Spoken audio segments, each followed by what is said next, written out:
Hello everyone, my name is Hamza Khan and I'm the Education Technology Coordinator at Beijing 101 Middle School.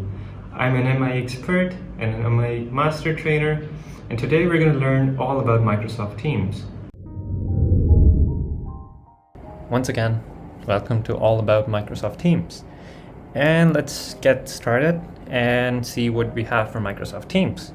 So first of all, before we actually go ahead with any other detail or any other feature from Microsoft Teams, we're going to take a look at some terminologies, some terms to remember, things that are going to be useful, because when you are trying to talk to someone, you'll know what to refer to and the other will actually understand what you're saying. And in case someone is trying to guide you with something, you'll have the similar case. So let's go ahead. So first of all, we're going to see how the Teams interface is going to look like and how you actually can access things and what you actually see all the time. So here is basically the interface of a Microsoft Teams.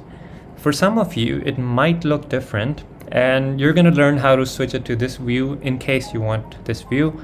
And for, let's say you find this view more comfortable to use, you can always switch to this view, and we're going to talk about that at the end of the tutorial as well, when we're going to talk about more tweaks and more deeper details. So first of all, let's just try to get used to things.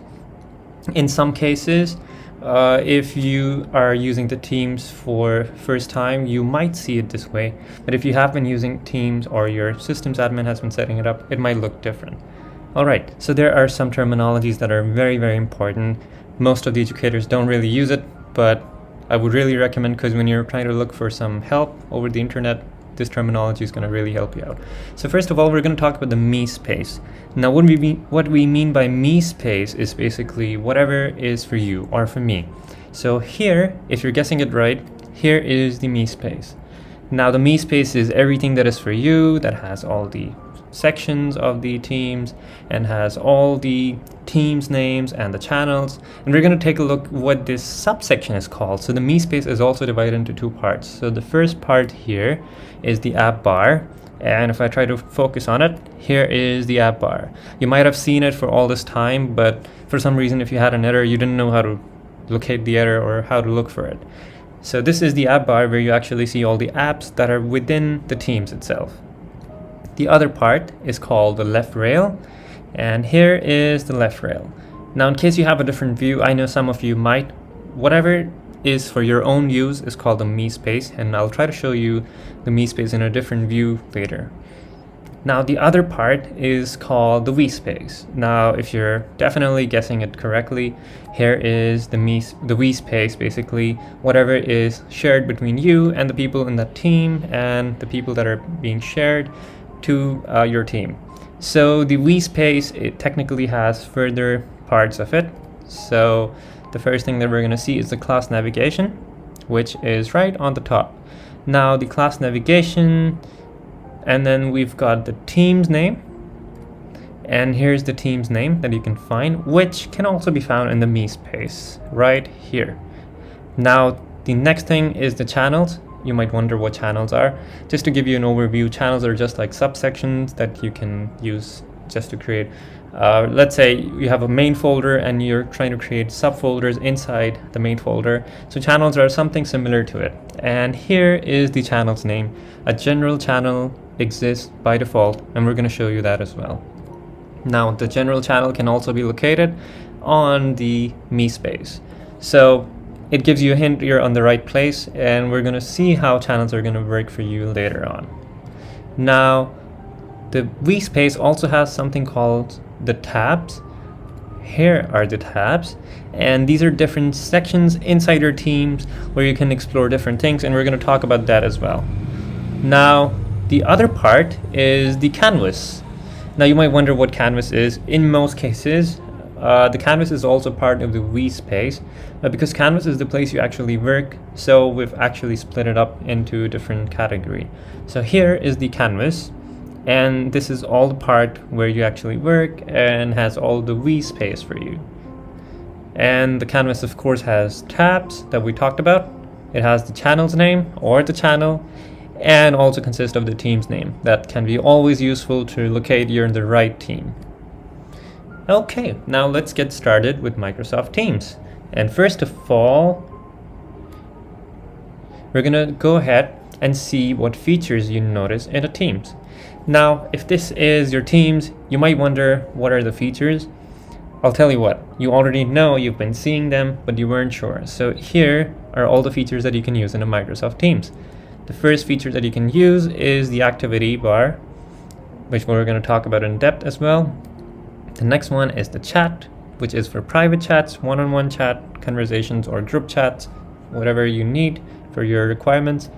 The other one is Teams, which is the basic idea or the main section that we're going to use throughout this tutorial. The other one is the Meetings app, which we actually use, or the Meetings feature, which is very, very useful and which is one of the most important feature that we're going to use during this pandemic or remote learning or blended learning. The other one is the Files feature or the Files app, which is going to be very useful if you use it correctly or properly, because some people don't really focus on it, but it's a very, very useful feature. The other part is the assignments, which some people are still not comfortable with, but I can totally say after watching this tutorial, you're going to have a great idea on how you can use assignments and how you can use it properly for your classes. Now, there are so many other features, and what I would really tell you to do is you can pause the video here, go to your Teams, and try to click the More, and you're going to see there are endless features in Microsoft Teams. The reason I'm calling them endless is because maybe there are some amount of apps inside Teams. Maybe tomorrow or the day after there's going to be even more. So they're endless because they just keep coming and keep adding as the time is moving ahead. Alright, now let's try to go and explore Microsoft Teams in depth. So to access Microsoft Teams, there are a few ways. So the easiest way is what I'm going to explore today. Now you can always end up on a browser. So here I'm using a Google Chrome browser. Now it totally depends on whatever you need or whatever you prefer. It is also advisable to use Microsoft Edge, but just for the sake of simplicity, because I know Google browsers are much more common than Edge browsers at this point, you can always use a Google Chrome browser so that you don't really have to stress yourself to download an Edge browser, because some people have really issues of having less storage or difficulty to download or install. So Google Chrome is as good as any other browser. So to access Microsoft Teams, I'm going to show you which is the easiest option right now. Now, there is also an option to download the app, but I'm going to go ahead and I'm going to show you how you can always use a browser without having to download the app and go and get started. Now, on the top of the address bar, this is what is recommended by Microsoft for you to download or get started with Microsoft Teams or any other Microsoft app, or I would say Office 365 app.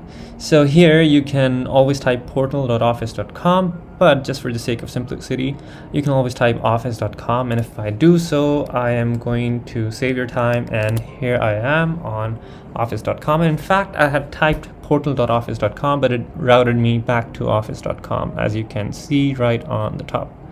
Alright, when you end up here, you'll see a bunch of apps, and in our tutorials coming up very, very soon, we're going to talk about other apps as well, but since our focus is all about Teams, so we're going to go ahead and find Teams. In case you don't find Teams right here or any other place on the top, remember you can always click on all apps, and when you do so, you're going to see all of these apps that are linked for you. Now, since we're talking about Teams, we're going to go ahead and click on Microsoft Teams. So Teams is, I've lost it for a moment. Here we go. Okay, it also tells you what it can do. So it's a customizable chat-based team workspace in Office 365. Always you can look for Teams here and click as well. So when I click on it, I'm going to save time again, and here we are on this interface. In case this is your first time ending up on Microsoft Teams, you're going to have a short tutorial. Now it's totally your choice to go through that tutorial, but in case you're friendly with it or you prefer this tutorial to guide you through, you can always close the tutorial. It's a very small pop-up. You can click the cross on the right top. In case if it's on the left top, just turn it off and get started. So if this is your first time and if this account is totally new and in case your system admin or tech coordinator isn't really setting up teams for you, so you are going to get started and set up teams. But in case you already have some teams already set up, you can always go to Teams section and see if you already have a team or not. But in my case, I don't have one, and I assume it would be the same case for most of you, so I'm gonna go ahead and show you how that actually works. Okay, now the first thing that we're gonna get started with is, in case you don't have your team, you're gonna see a small button that says Create Team. Now it gives you the option Create a Team, and since you are a teacher or an educator with a teacher's license, you're going to have more options than a student will have options. So remember, a student can always create a team as well in case they're turned off by the systems admin. But for a teacher, they're definitely turned on. Now you can also see another option here that says Join a Team with a Code. And we're going to talk about that as well. But for this moment, let's try to focus on how to create a team. So let's get started. Now let's try to click on Create Team. And when you do so, you're going to see a bunch of options. The first option that you see is the type of the team that you want to choose. Now, without having to go in depth, it's very, very obvious because of the descriptions given. It tells about the kind of teams they are. So the class team is right here that you will use for most purposes. There's also something called the PLC team, or the Professional Learning Community team, and it's for educators working in a group. The other one is the staff team, which is for collaboration among staff, or if you're the admin and you want to pull your staff together, or in case you are the head of department and you want to pull your staff together, so that can be a very useful thing as well. Now, if you want to set up another team, other than a class team or a staff team, you can always pick the other option, and it will be useful for setting up a community or people pulling together. Now, just to count some ideas, because maybe you haven't thought where you could actually use this. So it can be very useful for clubs and groups such as, I would say, World Scholars Cup or MUN or anything such. You can always pick up clubs, study groups, after school activities, and you can choose other teams here. But since our focus for this moment is setting up a class team, so we're going to go ahead and choose class team. Now, when you click on one of the team, it gives you the option to choose the name and set up a description for it. Now, when I actually set up a name for it, I would think wisely, but what I would really say is there's nothing to stress about. If you're setting up a team for first time, you can set up anything and you can always rename it, and we're going to show you how you can do that too. Now here, I'm going to go ahead and say my team's name is all about teams. And I'm going to add a description. Now, many people don't add it because it's optional, but let me tell you a big secret. If you are using Office 365 emailing system, and if you add your students or members to this team, when the email is sent out as a notification, it tells the description as well. The description is written right below the team's name. It says you've been added to this team, and the description really helps people to determine why they were added to that team. So in this case, I'm going to say this team is being made for our tutorial. Okay, I mistyped. There we go. And then when you click next, it's going to create a team. Usually takes about a few seconds. Sometimes it takes longer, but it depends on your network connection. Now you have some choices here, and you might kind of get confused. I did get confused in the beginning because I didn't know why there are two sections. And the funny part is you can add people who are not students even in students, and students who are not teachers even in teachers section. Now we're going to talk about the permission setting first before I actually go ahead and add people. Now when you add people to students section, they will all be a member. So it means they're just like students and they don't have permissions to change everything. But if you add anyone to teachers section by clicking here and typing their names, they're all going to be part of the teachers or the admin or the owners section, and they can change anything equally as you can, as well as change your permission as well. Now you have to be very wise while picking up people to be teachers. You can always add a co-teacher though, but There are people who really want students to help them administer their classes, but remember they can always be misused, so remember to be sure if you want to add them as students. So I'm going to go ahead, click on students, and add some students here. Now there are some students by default here, but it totally depends on the kind of students you have. Just for an example, I have a student here.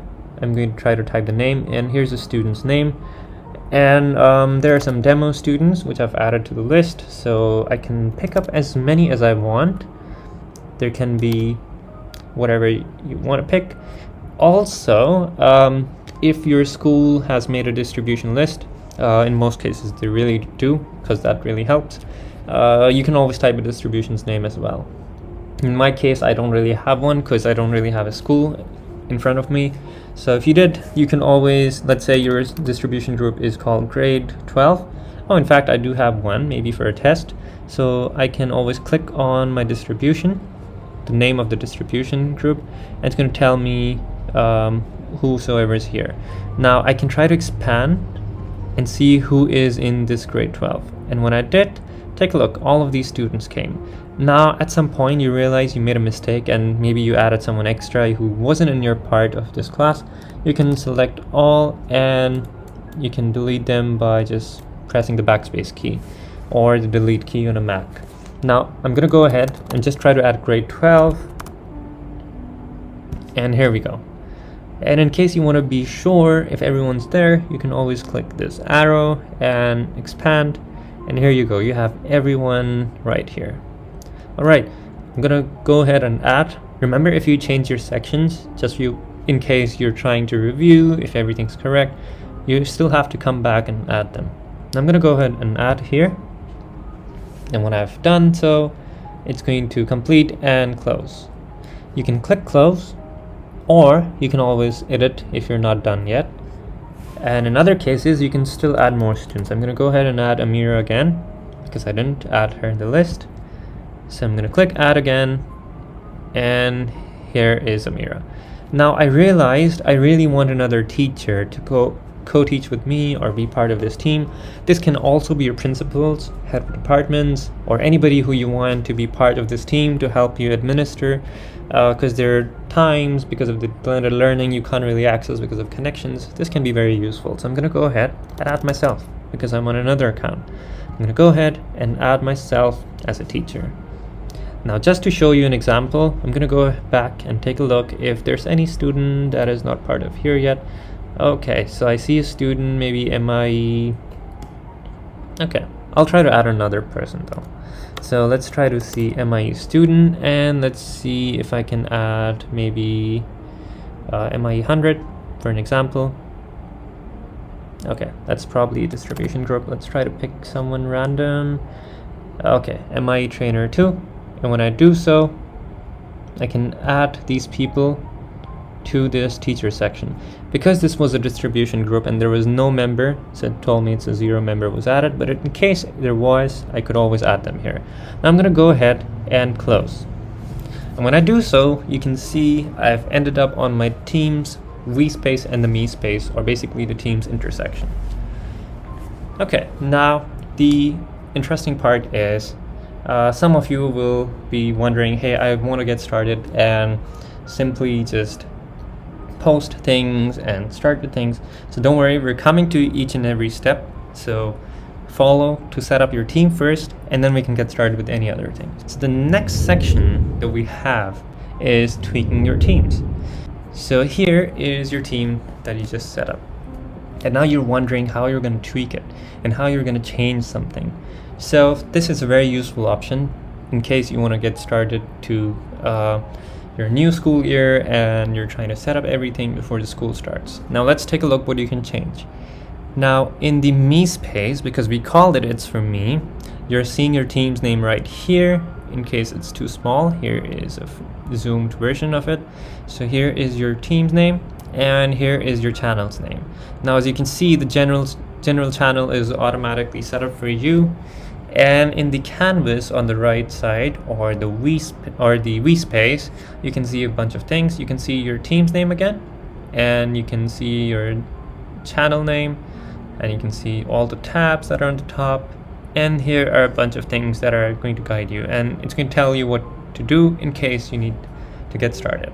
Remember, you can always find help and training by clicking here. It's going to take you to the forum from Microsoft, and it's going to guide you along. Now let's go ahead and see what we can do in these sections. Now, when you click on these three ellipses, in fact, when you hover, it says more option. Let's try to click on it. And when we do, it gives you a bunch of options. Now, the first thing that you see is manage team. And then you have to add a channel. Remember, you can always add more members in case you've added and you want to add more members. You can always leave the team in case you were a co-teacher or you think this has been handed over to someone and you no longer want to be part of it. You can always edit the team, which we're going to come to very soon. You can always get a link to the team and manage tags. And remember, in case you made this team and you want to get rid of it, you can always delete the team. But we're not going to do that now. We're going to go ahead and click on Manage Teams. When you click on Manage Teams, it gives you a bunch of further options. Now on the top, there are further tabs on this Manage Teams section. The first one is the Members tab. Now here you can always search for members, make sure they're part of the team. So I'm going to go ahead and try to search a student. And when I type MIE, these are all the students that I can see here. I can type all of these and I can even see Amira. In case her ID was MIE as well, you're going to find them as well. So I'm going to go ahead and type a name, Amira. And here I can see and look for her. In case I type Hamza, and here I can see myself. When I click cross, now I'm back to the original screen. As you can see at the top, you can see owners, and below there's a section called members and guests. When you click on this arrow right here, it's going to list down all the members and the guest. As you can see, there are further options and further settings for members that are different to the owners, and these are basically very useful options if you are having difficulties with some students, and if you have been having these difficulties during the last term, you can always try to explore this option. Now, you might wonder why and what it's useful for. So there's a section or a button called Mute Students. Now what it actually does is when you actually click mute on a member, they wouldn't be able to actually reply or respond to anything on the team. Instead of just joining the call or attending the sessions, they won't be able to reply to anything. We're going to go ahead and not mute for now and show you something very, very useful. Now we're going to go ahead and try to explore at something very, very useful, which people find very, very frustrating at times because they're not sure what to do. You might wonder what that is, and I'm going to show you how a small tweak can make a difference, and you might be one of them who is encountering this problem or didn't know how to get rid of these things. Okay, so we're on this member page and we just saw how we can mute, but what if you wanted to remove someone from the team? So in the members list, if there are students or anyone who was a member of your team, you can simply get rid of them by clicking the cross, and when you do so, they're simply gone. And you can keep doing that until you want to remove as many people as you want. You can just scroll down, and if I want to remove Amira, I can do that and she'll be removed. Remember, you can always add them back from here and add a member sign. Now you might wonder how you would actually remove an owner, because you probably added a co-teacher or a HOD or maybe someone who's left your school, or who knows, you've taken over someone's class now and you no longer want them to govern your class. You want to get rid of them, and how are you going to do so? So you might see there is a no cross sign here, and there's no other way that you can remove, and it gets very confusing because there is no immediate way to remove an owner. Now there's only one simple way to do that. What you can do is click on the owner here and change them into a member.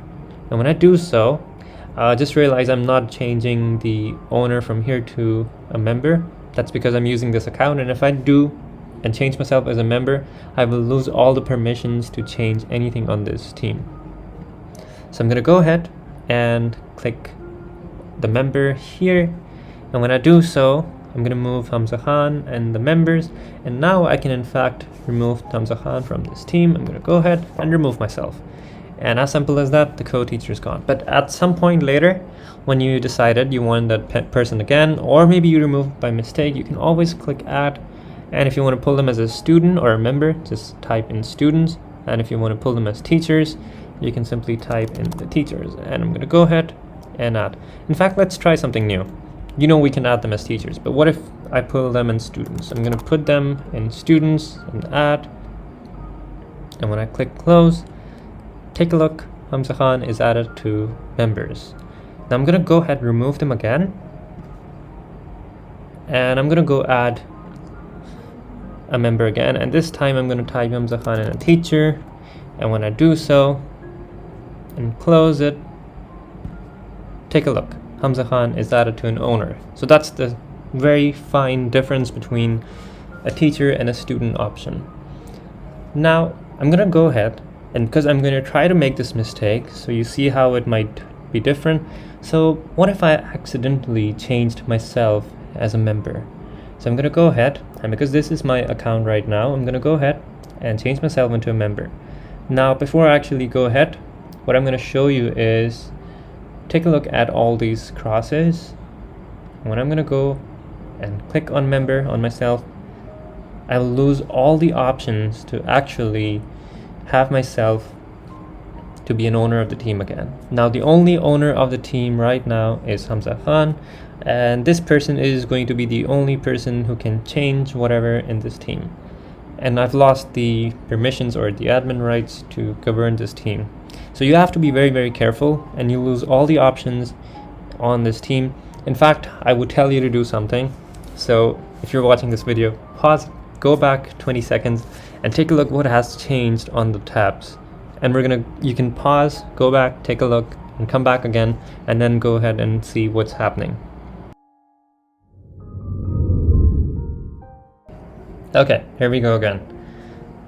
I hope you paused and went back and took a look. Now remember, I changed myself as a member, and I no longer have any options to change anything. So I'm gonna go ahead, and from my other account, or if it was another owner, what you could do is always ask them to change you into an owner again. So I'm gonna go ahead, and the other owner of the team is trying to make me an owner again.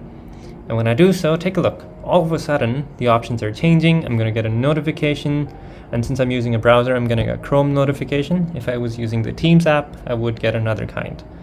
Now, you can see I'm back to an owner again, and I have the options to remove members or change them into owners, or change myself or the other owners to a member. Okay, I hope that really solves your problem, because you probably were trying to do that and you weren't sure what to do. Okay, so we're gonna go ahead and go to the channels tab. And when I do so, it's going to show me the kind of channels or the channels that I have here. Now, I'm gonna go ahead and try to add some channels now. So you might also wonder why or where you can use the channels. You can use channels to have subsections of your overall team, and you can use them to split up your tasks or split up your activities for each day into different sections of your channels or your teams. And that's useful because you don't want to clog up your individual channel, and you don't want people to basically write everything on one channel. It gets very, very messy and difficult to locate things. So I'm going to show you how a channel works. So to add a channel, what you're going to do is click here on add a channel right on the top. And when I do so, it gives me some options. Now, the options that I have is to choose a channel name. And since I teach a computer science class or a technology class, I'm going to go ahead and add a channel called coding channel, coding practice, let's say. So when I do so, I can always add a description. Remember again, it's useful because the notification that someone gets is the description as well. So I'm going to say, we will use this for coding. Remember, members can always view the description if they're not sure what the channel was made for. Now, once you're done, you can see some more options. There's a section called privacy. Now, when you actually click on this section, it gives you two options. The first option is standard, which is by default set up when you are trying to make a new channel. So it says accessible to everyone on the team. And the other one that you have is private and only accessible to a specific number of people. So first of all, I'm going to go ahead and add a standard permission channel. In case you want to find out more information, you can hover the I here and it's going to give you all the information. So standard, accessible to everyone, and the other one is for specific people. Now you can always pick if you want this channel to be shown on everyone's list or not. In case you are not ready to portray this channel yet, they can always go and see in the hidden, but it's not going to be visible very prominently, so you can leave this off, and I'm going to show you how it's going to differ later. So I'm going to go ahead and add, and when I add the channel, when it's added, here I am, and another channel or a subsection is being added called coding practice. Now you can always work around on this channel or the general channel, depends on what you need. Now this time I'm going to go back by clicking here, manage team, and go to the channel section. Now this time I'm going to go and add another channel, and because this was for a specific number of students, I'll call it group project, and I'll call it team 1 in case it's going to be very precise. So here's my channel's name, and I'm going to say this is for my team 1's project, and because this is for specific people, I'm going to pick up a privacy called private. And when you do so, there's a small option that has disappeared from below, and if you were watching it carefully, I would really in case you've forgotten, I would say pause, go back, take a look. That's the challenge, because if you are just watching a video, you're getting numb to the video, you're forgetting everything. So go and do this action, pause it for maybe 10 seconds, go back and take a look what was the option. In case you know, we can keep moving. Okay, so now you can click next on the private channel and take a look. Now you have the option to pick some people that you want to add to the private channel. And in this example, I'm going to pick up Amir Abedi, and I'm going to pick another student. Let's say this one, and maybe this one. You can add them, and they're going to be added to your channel. Now the interesting part is you can always add a co-teacher to a specific channel. Remember, if you don't, they will not be able to see this private channel. Even if they're the owners of the teams, they won't be able to see this private channel because you're the one who made this private channel.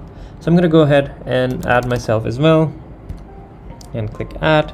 Just in case you want to be sure if these students were added, you can always go back on students and take a look.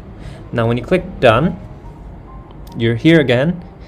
And the interesting part is you can determine if this was a private channel or not by looking at the lock icon. If there's a lock icon, you can hover and it's going to tell you if it's a private or not, and this one is a public channel.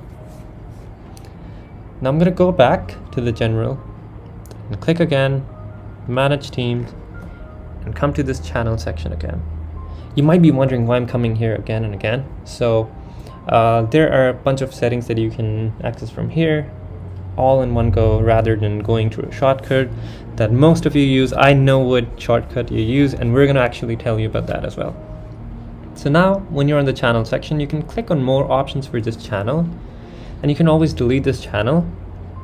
You can edit, get a link, and even manage a channel. We're coming to the manage channel just in a moment.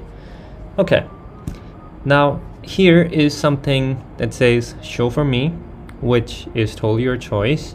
So if you want to hide this, let's take a look. When I hide, it changes here and goes into a section called hidden channel. When I click this again, it's going to come up again. Now remember, it is going to be hidden for members until they show it for themselves. So if you want to show it for them, just click show for members and confirm, and now every member will have it automatically appeared. Otherwise it will appear in the hidden channels. Now let's go ahead and take a look at more settings before we go deeper into channels again. Now when you go to the settings on the top, it gives you some options. The first option that you get is the themes of the team. So when you click on that, it gives you some option. You can change the theme, and when I do so, I can change the team's name. Here's where I can actually do that. I can pick up a grade level in case I want it. It's not very essential to pick up a grade level unless you're using the advanced options. But in most cases, I would just let it be because I don't want to go into deeper details. But just to be categorized, it's good to pick up whatever you're teaching. So I'm going to go ahead and pick up secondary. And you can always pick up a subject. For example, I'm going to pick up sciences. And now I'm going to have a sciences icon automatically selected. But since my class is of a computer science, I'm going to look for something that is more suitable.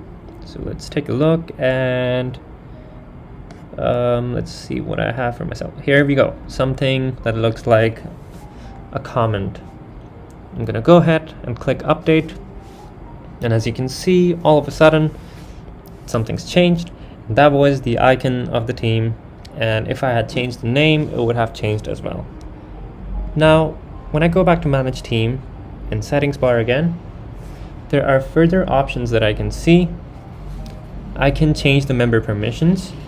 I can allow members to create and update channels if I want to. I can allow members to delete and restore channels, and I can change a bunch of other things as well. Now, it totally depends on what you want to do, and it's very straightforward, so I'm not going to click one by one, but if these were one of the options that you wanted to change, you can always do so. Remember, you can always add guests to your teams. If you did so, you can always pick up some settings for them as well. Now, here's something called mentions. And this might be something that you might not have been using for all this time. And this is something that you can use to tag people. So you can always allow members to use this in case you want them to use it. So you can leave it on, and if you want to turn it off, you can turn it off. And if you don't want the so the first option that you can see is the team's name or the team that they can tag. You can turn it on or turn it off by ticking here. And if you want members to not tag the channel's name, you can turn this off. Now I'm going to leave this off and close this just for the sake of simplicity. Okay, so here's another thing called Teams Code.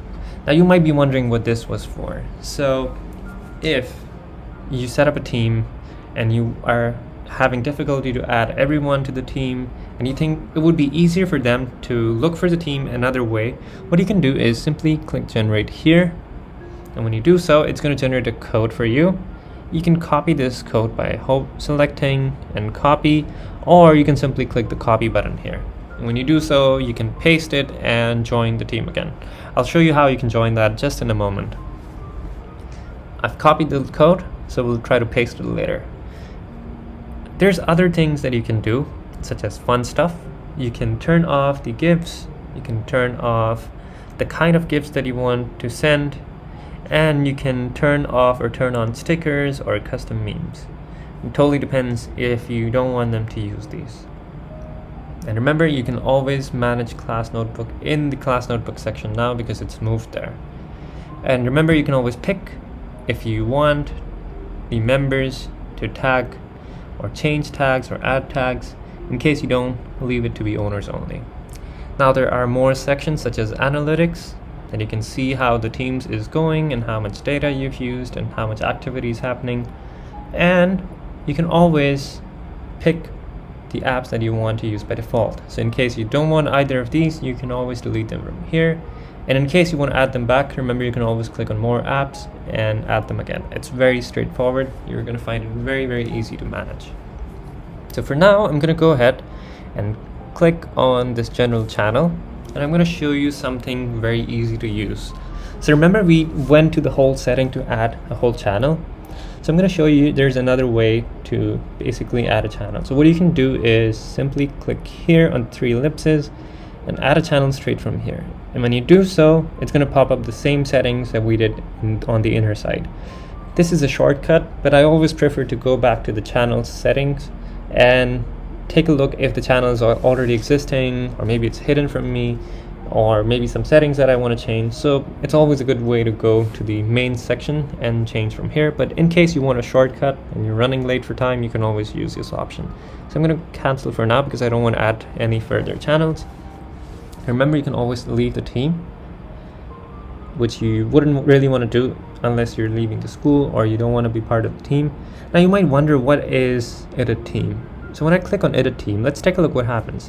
Do you remember how it was when we were actually trying to change and customize some settings? So here we are again. We can always change the name and change the avatar and kind of the grade levels.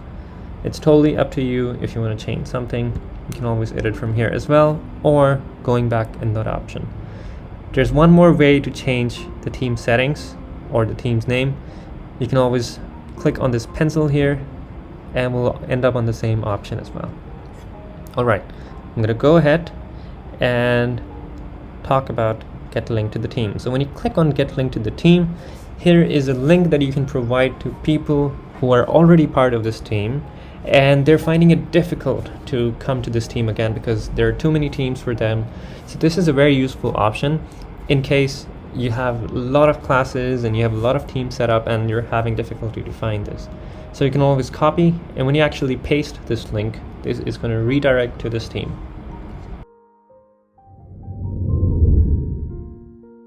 Now there are further settings that you can change within a channel as well. If you remember, we were trying to manage teams, but if you actually click on the ellipses here, you can see manage channel, which can give you more settings and more tweaks.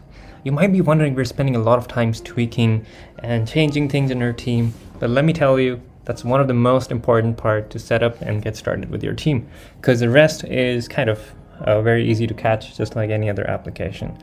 So we're going to go ahead and click on manage channel and take a look at very quickly on the options that you can change. So if you click on the manage channel on the general tab, you have a few options that you can see, which says who can moderate it. So in case anyone can post a message, you let it be. In case you want everyone to post, but you want them to have a reminder to know that it's going to be sent to everyone, turn this on. And this is what I would turn on for being an educator. But what I personally did for my classes was I chose only owners can post a message, because I did not want them to either reply or post or send anything to this channel. I kept it for announcements and things that were very important and for which I didn't really need a reply. So I'll go ahead and click on only owners can post messages. Here you can always see the analytics as well. So I'm going to go ahead and try to change and manage settings for this channel. So take a look. When I do so, I have a bit of a different option here. Now it gives me the choice to choose who can moderate this channel. So I can always turn on channel moderation or turn it off. So if it's off, you can pick up everyone can start a post, or everyone can, except the guest, can start a new post. So if I turn this on, take a look what happens. It gives me further options and lets me choose who can be the moderator. So what it means by moderator is who can start a new conversation. So here, when you click manage, you can choose team owners by default or add a new person. So what happens is these moderators you can hover and see who are the moderators or the team owners. So in this case, you can start the conversations and not let the students basically start a new conversation on this channel. So only moderators can start, but as you can see, members can reply, they can submit messages to the bots, and even allow connectors to submit channel messages. You can turn these off in case you don't want them to reply or respond either. Now what the good part is, they cannot make your team's channel messy, and instead they can only reply to these conversations that you start. So that's how it's a very useful option. In case you leave this off, they can always start a new post and they can always reply as well. That gets a bit messy, so for a person like me, I will leave it on and I can go on. Now what other things you can do is you can edit this channel, you can delete this channel, and you can get all the links and so on and so forth. Bunch of options that are very common to use. Now on a private channel, you might wonder what you would see, so let's try to go and take a look, manage channel. And here you can see the members that are part of this channel. Because it's a private channel, you can remove them, change owners to members, members to owners, just like you do on a team overall as well. Now if you go to settings, you can have member permissions, like you did for a whole team, and you can have other very few options that are important for this private channel. Now, as you can see, you cannot choose who can moderate for this specific private channel because you are basically managing the whole channel, and it's a different kind of a need for a channel because it's a private group channel or something that you would use for very specific students, so it wouldn't get really messy unless you have a lot of people. Here we are on our next section called communicate. Now we're going to tell you how you can actually communicate in a team and how you can actually do everything. Alright, so if you remember, this was the team that we were trying to set up, and we set up a few channels and we saw how the settings work. Now you might wonder, how am I going to get started and type something or send a message or do whatever. Okay, so here on the canvas, you're going to see something right below that is a small white bar that says start a new conversation and type @icon to mention someone. So I'm going to go and click here, and here I'm going to try to type hello, and let's say I am testing, okay, mistype, testing this message. Okay, when I actually try to click return key or the enter key, it is going to send a message, and I can always send more messages. Let's say this time I'll send a new message, and I click enter and it sends again. Now you might wonder, you want to type another line, so there is a shortcut. Of course, you can click shift and enter key on your PC or your Mac, whatever it is, but there's another easier way, and I'm sure you would prefer this way because it's easy to remember. So you can always click on this format icon. When you hover it, it's also going to tell you if it's format icon or not, but I'm going to just go ahead and click, and when you do so, it gives you more options to put things. So as you can see, it gives you and actually notifies you, in fact, that this is a new conversation. Here you'll also have the opportunity to write a subject.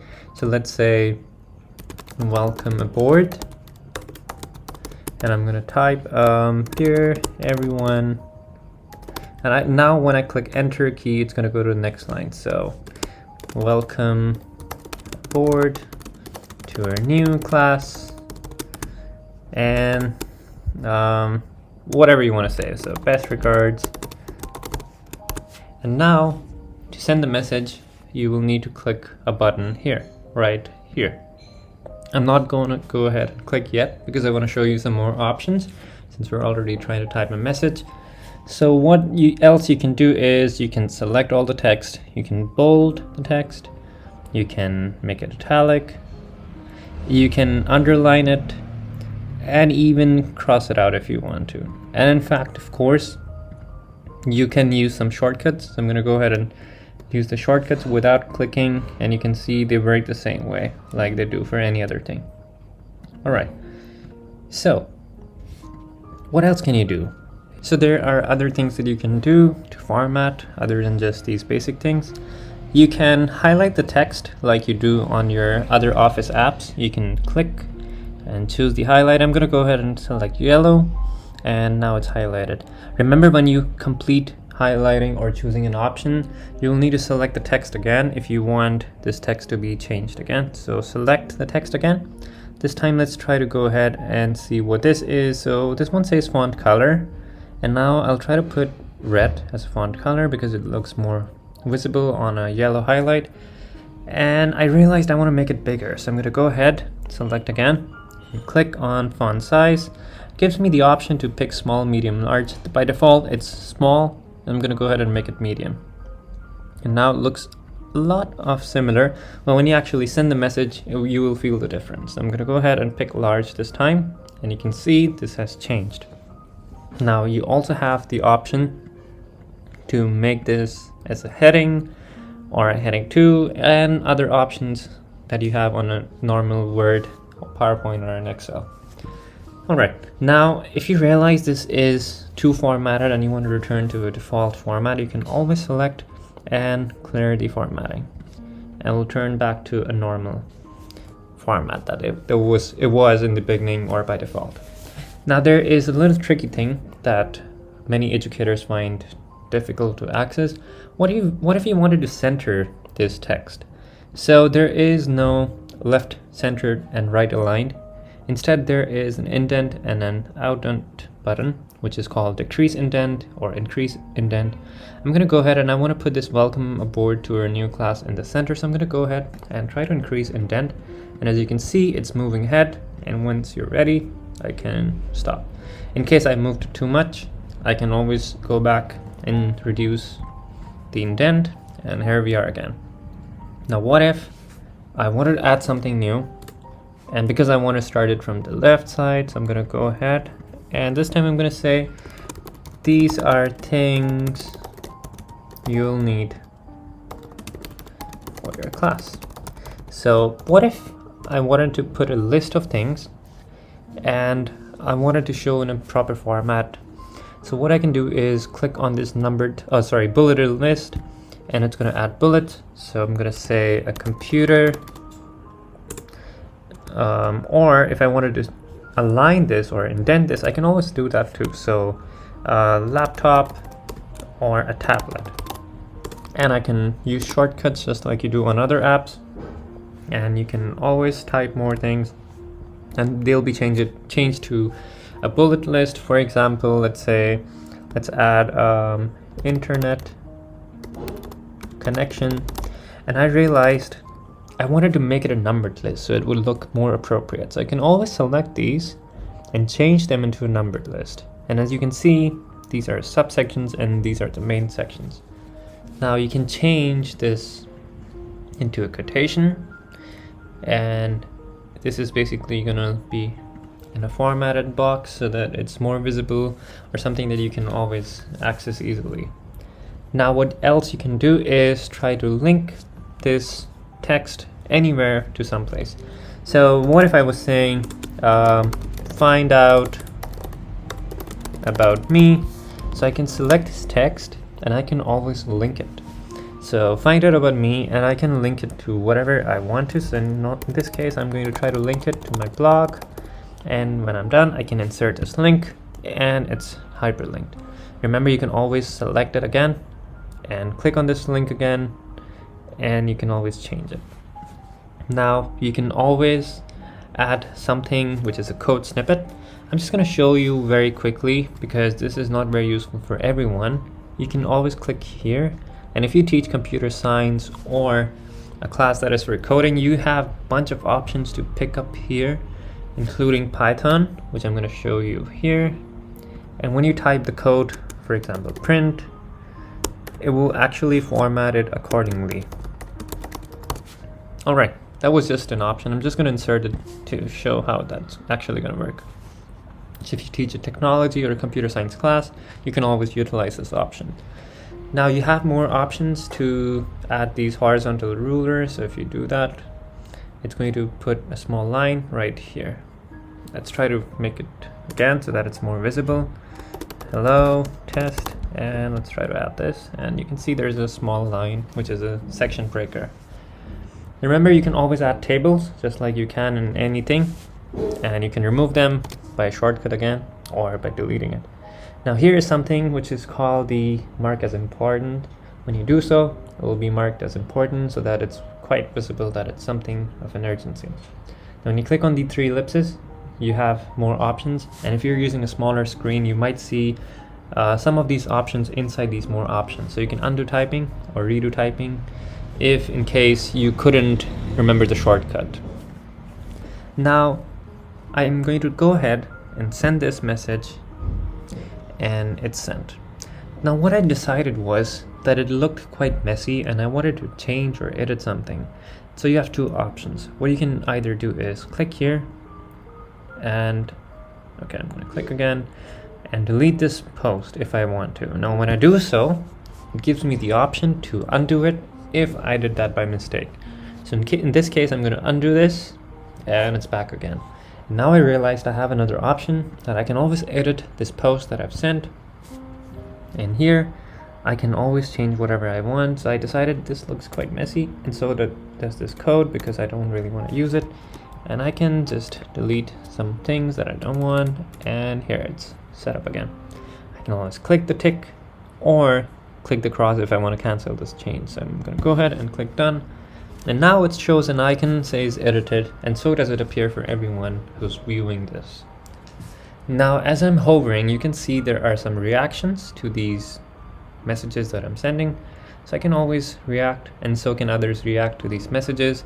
If it's someone else who sent a message, you can always react to their message as well. So I'm going to go ahead and try to edit this one that I sent earlier to avoid making a mess. And remember, you can always click the format icon and open it on a bigger screen to change further settings.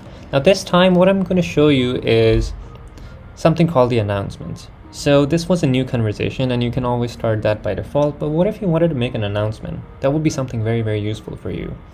So here you can select the conversation type, and let's try to choose announcement. So what actually happens is it gives you the choice to pick a headline.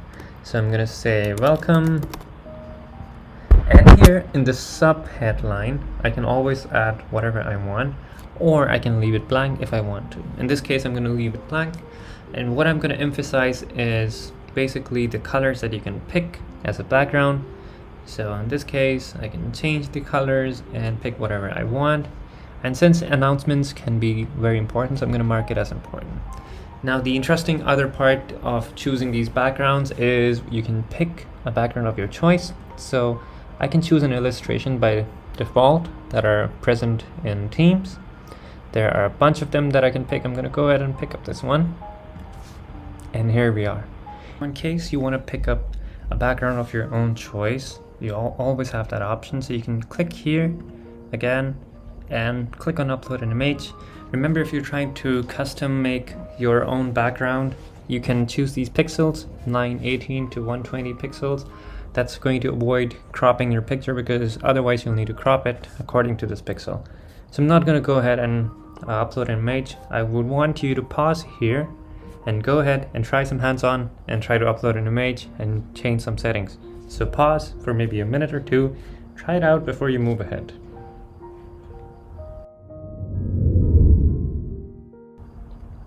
Alright, I hope you had some fun, and I hope you tried this option. If you haven't yet, I would really recommend you to do so, but I understand some of you want to go ahead and change these settings later and try it out later. Okay, so I'm going to go ahead and click this tick icon, and it's going to change whatever we just tried to change, and we're moving ahead with things. Okay, so you're good to go with these. Now, the interesting part that I wanted to tell was, remember when we saw the setting for moderators, we could pick who could moderate and who can send a new message and who can reply. So if you pick you yourself to moderate, it's going to avoid the mess. And the reason that I was trying to tell you was, if you take a look at my screen right now, I tried to send these messages in 3 different conversations, and it's become a mess. In fact, I could have sent these all in one conversation and they could all be compiled. Now, when these conversations are already here, I can always start a new conversation. But what if I want to be attached to a thread and I want to be part of this conversation that is already going on, and I want to go ahead and reply to it? So what you can do is simply click reply and type "this is a reply" for an example. And when you do so, instead of starting a new conversation, it stays part of this thread. And the reason we really want to emphasize this is because if you're using a staff team with the other members of your school, it's going to avoid starting a new conversation every time. Rather, you can always reply here, and it's going to save you a lot of space and make it neater to look and locate. Okay, so you're good to go. And remember, you can always delete or change your reply by clicking the 3 ellipses, edit, delete, or even save a message if you'd like to. Remember, you can always react to these messages by just hovering and clicking this icons to change the reaction. You can always change the reaction if you're feeling upset or if you want a thumbs up, which is one of the most useful options. In case you want to remove it, just click on the reaction again. It's going to remove the reaction. And here we are again. let's move ahead and talk about assignments section. And of course, you're going to be looking ahead at this option and see how it's actually going to work. So the first section that we're going to see in assignments is to see how we can create and assign it to specific people. All right, to get started, before we actually move ahead, I'm going to show you how you can get back to your teams. So remember, we were inside a team and we set up a lot of things. But previously, when we started, when we didn't have a team yet, we saw a different view. But now when you click on the teams icon here, I'm going to click again just to be sure for you. Here I see your teams and I see my team here. So the kind of the view has changed because I already have a team now. And later on at the end of the training, I'm going to show you how you can change this view back to the list view that we saw in the beginning. But by default, it changes to a grid view if you're familiar with the term. And if you aren't, don't worry about it yet. We're going to talk about that too. So to start with the assignment, I'm going to go to my team. That's the easiest option to get with assignments. So I'm going to go ahead and as you can see, we were talking about the tabs on the top. So you can see a tab called assignments right here. So when you click on the assignments of the team that you are in, you're going to end up on the page of the assignments for this specific team. Now it says you don't have an assignment yet because it's welcoming you and telling you to get started. Before we actually get started, I'm going to show you there's a small statement that says create assignments, quizzes, and manage timelines, and you can even add grading rubrics and much more. So we're going to go ahead and click get started. And when I do so, it's going to ask me some options. So I can click create right here, and it's going to give me a choice that says make an assignment or a quiz or pick from an existing. Since we don't have something existing yet, so I'm going to go ahead and start with the assignment. Now when I click on the assignment, it gives me an option and tells me to pick up a title. So let's say coding with Python. And I can add an instruction right here. So good day, everyone. Please practice your coding here. Okay, I can add points if I want to, which I'm going to talk about later as well. But just in case I wanted to provide a feedback with the score, I can add 10 points or whatever I want. So I'm going to go ahead with 10 points at this moment. Now it gives me the choice to pick all students or not. So when I click on all students, it tells me to pick students that I want. So I can pick students here and it picks specific students. But in my case, I want everyone to be assigned with this specific assignment. So I'm going to click clear, and here it says all students. So in case you don't want to assign students added to this class in future, you can edit this and change this by default to be whatever you want it to be. So don't assign to students added to this class in future, or you can assign to all students added to this class in future. Now you might wonder what this is for. So this is a very important feature that you might really consider because you might add more students to the teams later because there are always new students incoming, or maybe a student that you missed to add and you've already given an assignment. So it would be always advisable to pick assign to all students added to this class in future. All right, so here, now these are the tricky parts that the teachers are really concerned about. So the due date. Yes, we understand there's a due date. You can pick up one, and you can always even pick up a time. Remember, this time is the time on your computer or your time zone at this moment. So I'm going to go ahead and pick up a time, maybe 10 a.m. in the morning. So I'm going to scroll up, and 10 a.m. in the morning, which is my time, technically converted to whatever time is for you. All right, now when you actually choose a due date, what actually happens is it still allows students to turn in late assignments. But what if you want to restrict them to something specific? You don't want them to add this assignment after the date has passed. So what you can do is go and edit here, and now you have much more options. So remember, we just saw the due date, but other than that, we have another option called schedule this assignment to future. So you can schedule to assign in the future by just clicking here and pick up a date that you want to schedule it to and a time. Remember, the time that is on your computer. And what actually happens is this assignment is going to appear automatically on the date you have assigned it. Now this is a great option because you could always assign an assignment over the weekend for something during this week. Remember, you can always edit, so that's nothing to be panicked about. Now the great feature that we have here is something called the close date. And you click here, you can choose a time. What I would usually do is pick maybe 30 minutes later to the due date time, or maybe an hour or whatever suits you, to see who's going to turn in late until a specific deadline has come and you don't want to accept any more assignments. So here I'm going to go ahead and maybe pick up by noon on this date so that nobody turns in the assignments after this. So what actually happens is the assignments are not going to be submitted after this close date has arrived, including the time itself. Now below you actually see something like a summary that actually reminds you how you've set up the settings above and how you've set up the time for scheduling, your due date, and a close date. So here you can see it will be posted on Wednesday at this time and this date and whenever it's due, and also tells you that late turn-ins are allowed until whatever time. The tricky part is here I've actually chosen a date on Wednesday, and I've chosen the due date as well on the same day, and I've chosen a close date as well. But remember, you can have them differently based on your needs. At this point I'm going to go ahead and click done, and now it's all set to go. But before we actually schedule it, what I can actually do is change where I would like to post it. Now imagine we had this coding practice channel here. I want this assignment to go under the coding practice and not in general, because I want to keep my general clean. So what I can do is click edit, and I can choose the channel that I want to send to. Remember, you cannot send it to private channels because they are only meant to be private among students. So here I'm going to go ahead, click done, and now whenever this scheduled time is going to come, it's going to go straight to this channel.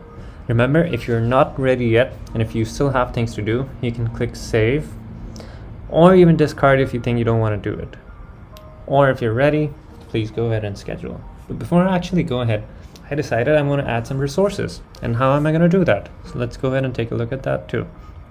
So I realized I want to add some resources before I schedule it. So I can click add resources right here, and it gives me the choice to either pick from OneDrive, something from class notebook. I can even add a link to something that I want as a resource, or a new file from Word, PowerPoint, and Excel. But I'm going to go ahead and, as you can see, there is something called upload.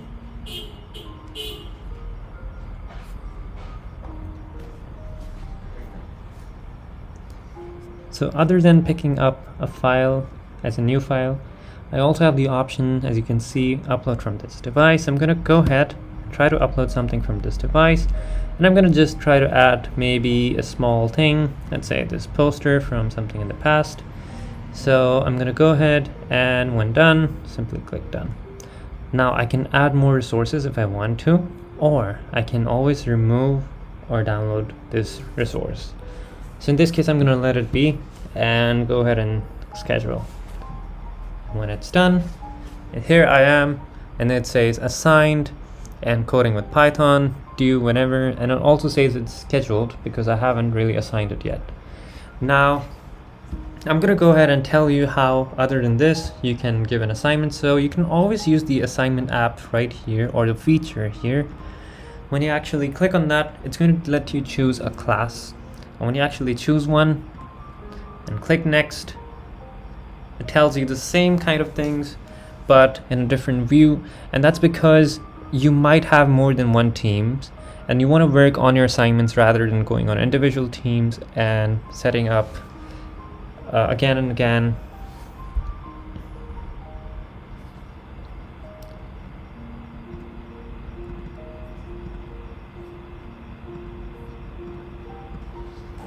So basically, when you end up on this assignments again, you're going to see a class to choose, and that's because this is a general assignments tab and you don't really have a specific class chosen here. So to do so, you're going to go ahead and click on the team that you want to pick and click next, and when you're here, you're going to see the same view again.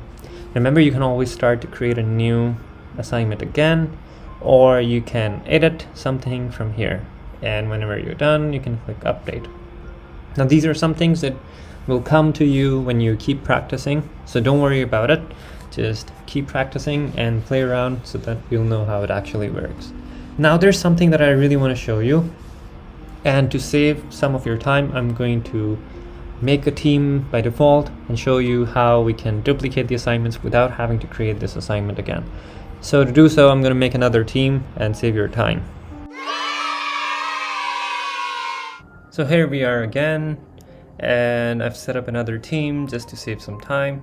And this time, instead of going to the assignments tab, I'm going to go back to this teams option because I think it's more frequently used and it would also be counted as a revision for you. So I'm going to go ahead to my new team that I've created, all about coding, and I'm going to go to the assignments very quickly. And this time I'm going to create again, and I'm going to pick from existing just to show you how that works instead of the assignments tab. So when I click on from existing, it gives me the option to choose which team I want to pick the assignment from. So I'm going to go ahead and pick from all about teams because that's where we created our first assignment, and click next. And now it's going to let me choose which assignment I want to pick.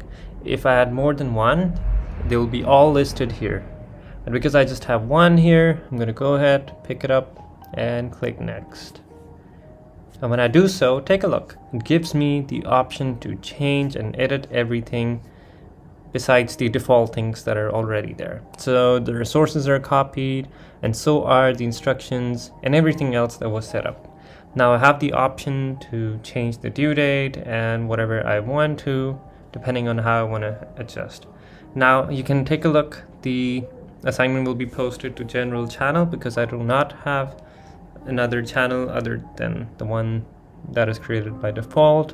And also channels are going to be different in each team, so by default it takes you back to general. Now it's still copying because it's trying to copy the resource, and as it's done here, you can go ahead and assign. So now you can see this one isn't scheduled for future. If you want to double check, you can edit and take a look here. It's unticked, but we do have the close date and other settings that were by default. So I'm going to go ahead and assign this time and show you how that actually looks like. So when I click on assign, it's here in the assigned, and instead of saying scheduled, it is simply showing the assignment. Now you can go deeper inside and you can see to be graded and graded. I'll show you which student has not turned in and which student has turned in. Now it's giving me a notification because now it's been posted to the channel. Now these statuses tells us where the student is standing right now. So if it says not turned in, it means the student hasn't seen it yet or opened it up yet. Once the student has opened the assignment but not yet submitted, you will see a status saying viewed. And once it's finally submitted, you'll see turn in, and then you can actually provide a feedback. The best part that I love about assignments is you can go to the student and you can view the work attached if it was a Word file or an editable file that they could play with. And you can always provide a feedback and return. In case the student never bothered to submit the assignment and the due date is already here, you can say you have not submitted, for an example, and give 0 points because you would want to give 0 points because the student hasn't submitted anything, and return. And now when you actually close and take a look, to grade is just one left because we only had 2 students in here. And if I go to the graded, it tells me that the student was graded and returned. So when I actually click here, I can see the assignment again and I can see the grade here. Let's try to change it, and I can always edit and update that as well. And here are the grades that you can see. Now you can always export them, and in fact even see as a student by clicking student view. And here we are. This is how a student is going to see, and it's going to show 10 points possible because we put 10 points. All right, that's much about creating an assignment, assigning an assignment. And I assume as you play along, you're going to find much more options that are going to be very, very friendly, and you're going to get used to this as well. Okay, now we're going to go ahead and take a look at the second segment, which is the grading and feedback in this assignment. Let's go back and take a look. Now this time, just to take a look very briefly at the grading and feedback, I'm going to go ahead and go to All About Teams and go to the Assignments tab. And this time I'm going to show you if I try to create a new assignment. And remember, we try to put up everything. Alright, so here we are again, and this time we're going to see how the rubrics on the grading works. So I'm going to go to All About Teams and the assignments, and here's the assignment that we had put up. So I'm going to go ahead and try to edit this assignment, which also shows you that you can always edit. This is how you can do so and change everything that you need. Okay, so I'm going to show you how the rubric works. So this works like any other rubric that is on any other learning management system or MIS system, if you call it that way. So you can click on Add Rubric, and this gives you a choice. So the first choice that you have is upload a rubric. So you can select upload a rubric and upload from a CSV file, from an Excel or a numbers. But that totally depends if you already have one made. But in case you don't, you can always go ahead and create a new rubric. So I'm going to show you how you can do so. So just to give you an example, if I called it my rubric because I just want to categorize it according to myself, I'm going to add a description. This is my own made rubric because I'm not following any pattern. I'm not sticking to one category or one curriculum.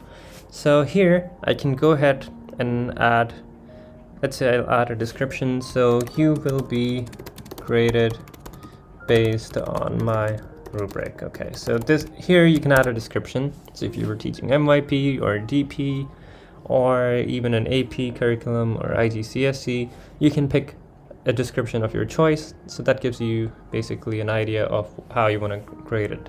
You can type down a description. Here I'm going to say the titles of the rubrics that I'm making. So on these titles I can pick whatever I want. So I'm going to go here by default just to show you how that works. And in between or below the titles I can put the criteria. So you should do great in theory and project.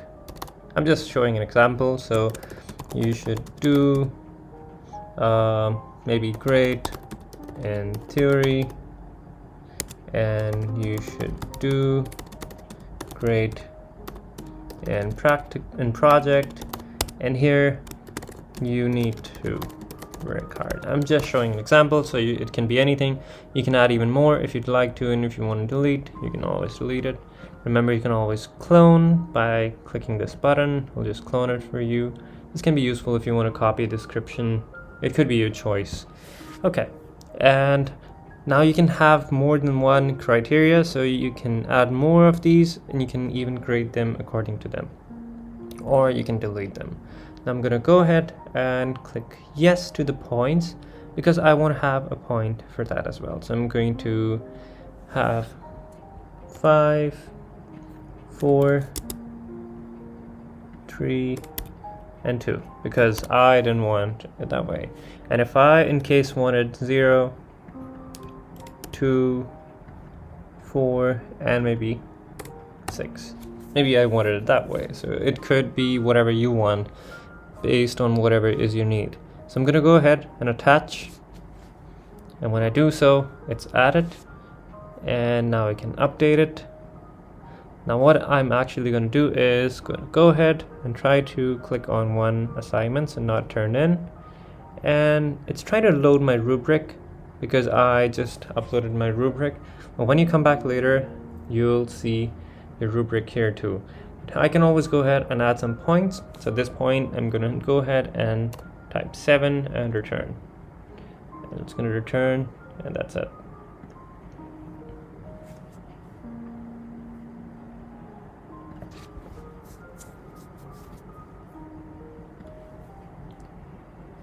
So here I am again, and I'm going to show you probably the rubric is now loaded, so we're going to go ahead and try to grade another student.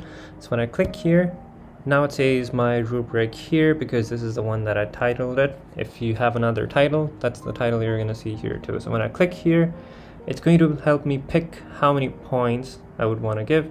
So it says you will be graded based on my rubric. So here I'm going to pick 4 for this kid, and done.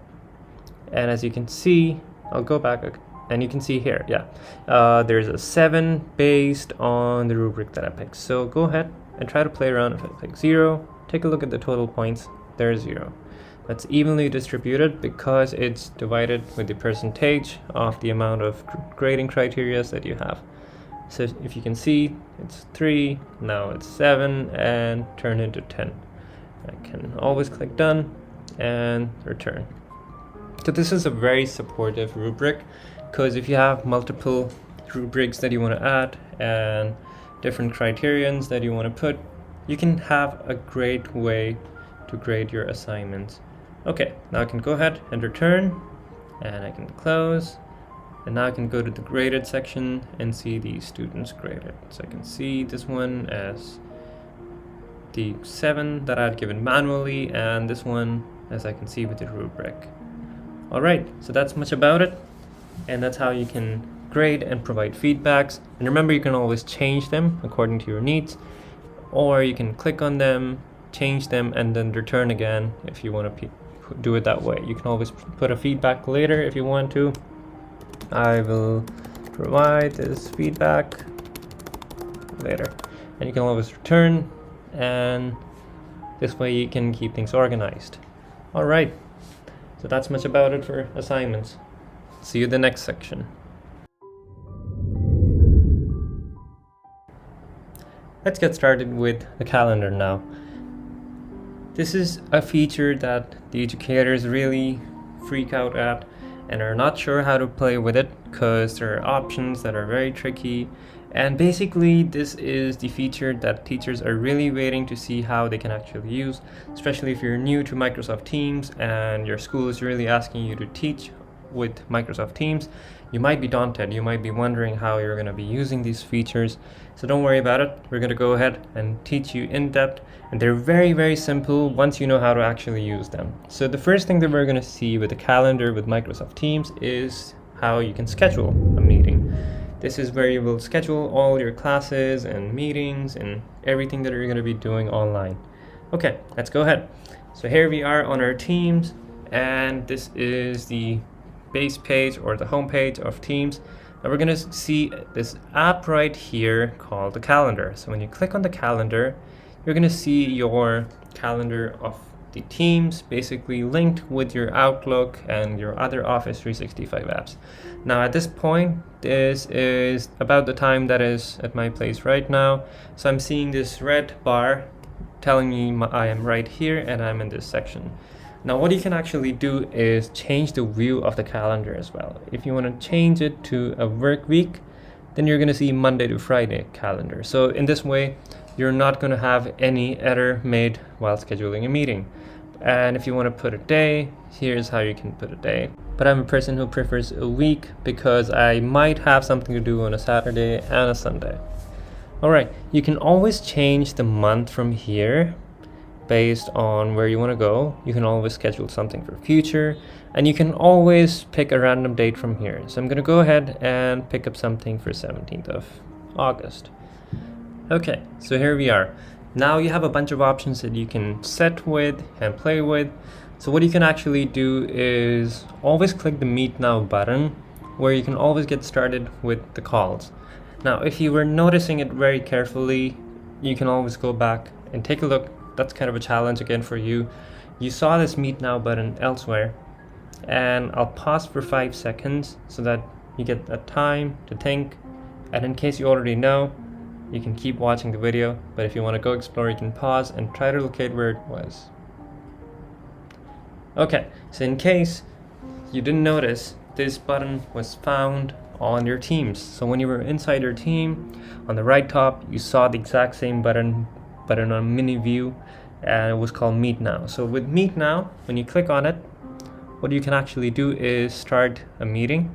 So here is whatever you can pick, and it's totally up to you to choose a title and whatever. So meeting with the MI trainer, because that's the title of my account. So I can pick up a test, a demo,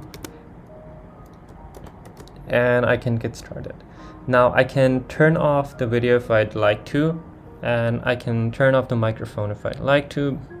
That doesn't really mean it wouldn't be able to turn it on later. It means when you join the meeting, your microphone and your webcam will be turned off. Now there are other join options. You can have an audio off if you already have another device joined, but that wouldn't be the case for most of you. So it's alright to leave it by default and just join. I'm going to close this for now because I'm going to show you this later. The other interesting option which should be used by you is the scheduling of a meeting. So here we can see a new meeting option. So you can click on the new meeting and go straight into scheduling a new meeting. But in case you can't see this button, and if you see an arrow, so you can click on it and see a button called schedule a meeting.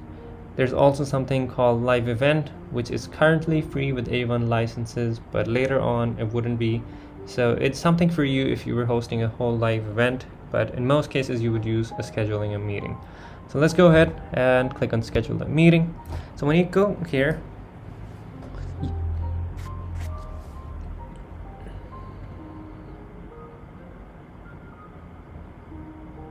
so let's go ahead and click on scheduling a meeting. So when you end up on scheduling a meeting page, now you're going to see a few options again, just like you do in any other section. So here you can choose a title for your meeting, which was the kind of the same title that we had to choose when we were doing a meet now. So here I'm going to say coding class day 1, for example. And here I can put up a required attendee, which could be useful in case I was actually trying to add a specific person. But let's say, what if I was trying to schedule this for my whole class or a whole channel? So what I can actually do is I can go ahead and add a channel, and when I just click on it, it's going to give me some options. Now I can pick up this team, so I'm going to go ahead, all about teams. It's going to give me the choice where I would like to schedule it. So I'm going to go ahead and click on coding practice because I want to schedule it there. In most cases, it is very advisable to pick up the general channel. So I'm going to go back again and pick a general channel because it's easier to locate, and we know by default it's the channel where you would schedule it. Now here you have a choice to pick up a date, so it means it's the date you're going to schedule it for. So I'm going to go ahead and schedule it for maybe 17th, and I'm going to go ahead and pick up a time. So this is, remember, the time at your own time zone. So I'm going to pick up 5 in the morning because I know my school is time ahead, and I can pick up the amount of time that I would like to schedule it for. Remember, you can always customize your time. So if you had, let's say, a 50-minute class, you can pick 6:50, and now, 5:50. Now you'll see a 50-minute class. And here you can always add a detail if you really need one. If you don't, then it's all right. Just go ahead and click send. And here we are. Now we're going to go ahead and try to locate week 2, 17th. And because it's 5 in the morning, I'm going to scroll here, and here we are again. It's still scheduling for some reason, because probably my network is a bit hung up right now. Okay, so here we are again. Now it's fully loaded and set to use. Now what if I want to see the details of it? So I can only simply hover it, and it will tell me the option that says 5 a.m. in the morning to 5:50 a.m. Now I can always click on it, and it's going to open up the options to edit. Now what I can change is the title of it, in case I decided I'm not going to code, or maybe Python code in this case. And I can change the time if I'd like to. Just remember, you can't change the channels once they've already been invited, because now they're already seeing these scheduled things. So what you could do, in case you decided you're not going to hold this meeting, or if you did this by mistake, you can always cancel this meeting by clicking right here on the top. And I'm not going to cancel for now. I'm going to show you some other options. So At the bottom you can also see some settings appear, or some text I would say, and now it says join Microsoft Teams meeting, which you didn't really see in the description before, but now you do. You can always right click and copy the link. Okay, just copy the link. Here, copy link address. If you're using a Teams app, you will see a smaller menu bar and you'll see lesser options. Alright, so now here meeting options is something that only existed here before, but because of the new update, you have a new option right on the top, meeting options. So what actually happens is, this is a bit tricky part and some people find it very confusing. If you're using the Teams app and if you click on the meeting options, remember it will open on your default browser and probably ask you to log in if you haven't logged in by default. In my case, I'm using a browser itself, so when I click on meeting option, it's going to open up a new tab and pop up some options. So here I am on my options. Now it gives me some choices and tweaks that I can make to make my class more productive. So it asks me who can bypass the lobby. So people in my organization means whosoever's in my school or the company or the organization. When I click on it, it gives me the choice that I can pick people in my organization and trusted organization. And I can always pick everyone if I want to invite guests to this Teams or to this meeting. So in this case, I'm going to let it be people in my organization. Now there's this option called only me, which means students or members will not be able to join in until and unless you start the meeting yourself.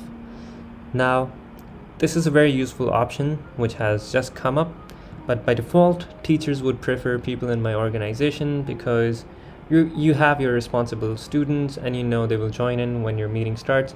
So in case you are running late and you want students to join in, this is an option. Or if you're using a staff team and you want staff to wait in the meeting, this is an option again.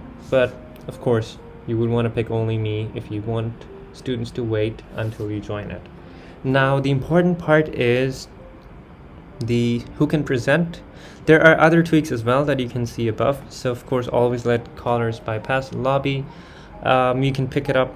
If you pick people in my organization, you can click yes or no, because that's the option that you want to pick if you want people to come in without having you, other than the scheduled time. Okay, now announce callers when they join or leave. You can turn it on or turn it off, totally depends on you. Now I'm going to emphasize on this option, which is who can present. So if you leave it to everyone, anyone can present in your team meeting, and so can they kick out anyone on the meeting, including you. So to prevent this, what you're going to actually do is click on only me, and when done, you can click save. Now when I actually click on the options, I see other things such as specific people. Remember, if you are using a channel meeting, you cannot choose specific people, but you can pick up people in my organization, which comes up about the same thing as everyone. So I'm going to go ahead and click only me and click save. And when it's done, all you got to do is close this tab and send update. And now you are back again, and here is your Teams meeting. It's still loading because I just put an update. Okay, here we are again. Now what I wanted to show you was, what if you want to join the meeting or the scheduled meeting that you've just done? So there are a few options. The first option is you can simply click on it and you can click on join on the right top. So here is the join button.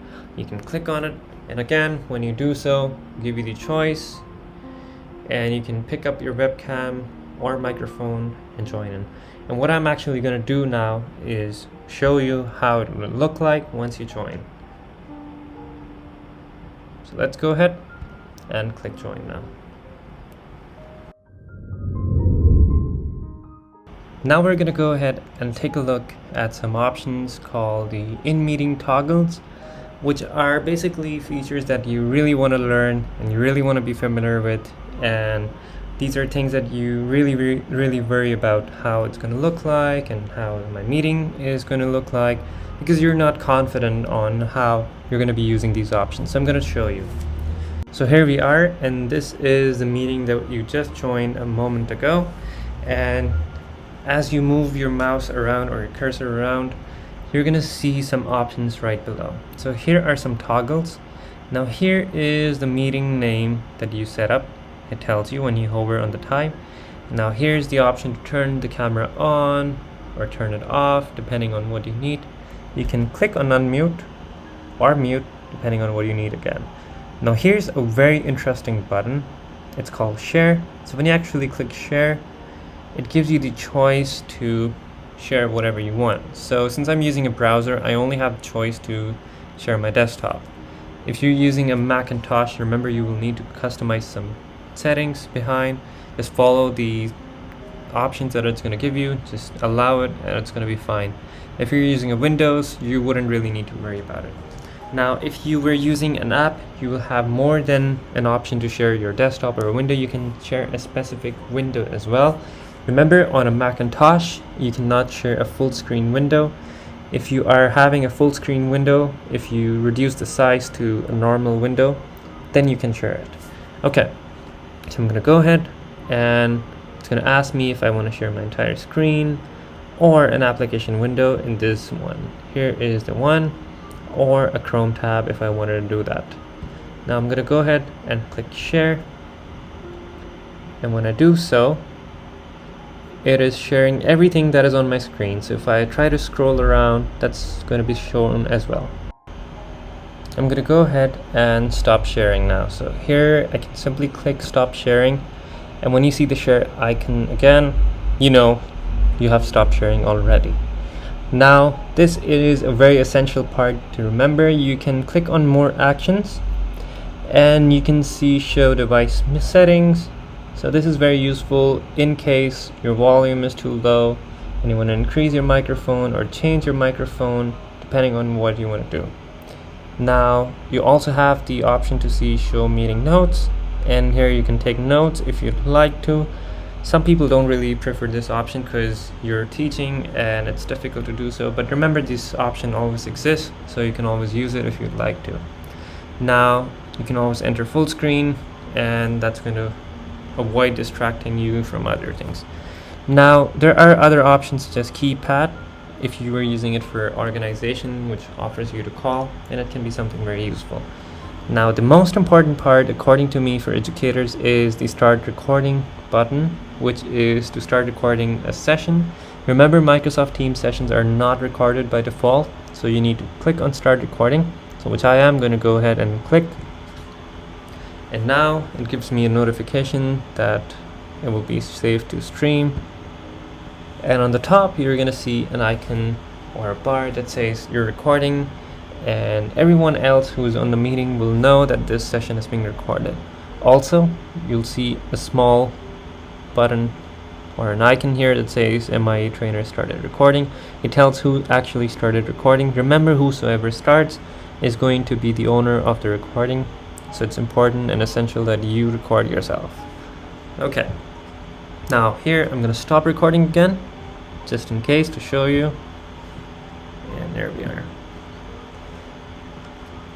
Now there are other options such as turn off incoming video, so you can turn it on, and now it's turned off, so anybody who's coming in will not be able to join the video call. They can just join as an audio call, and that helps you from getting distracted.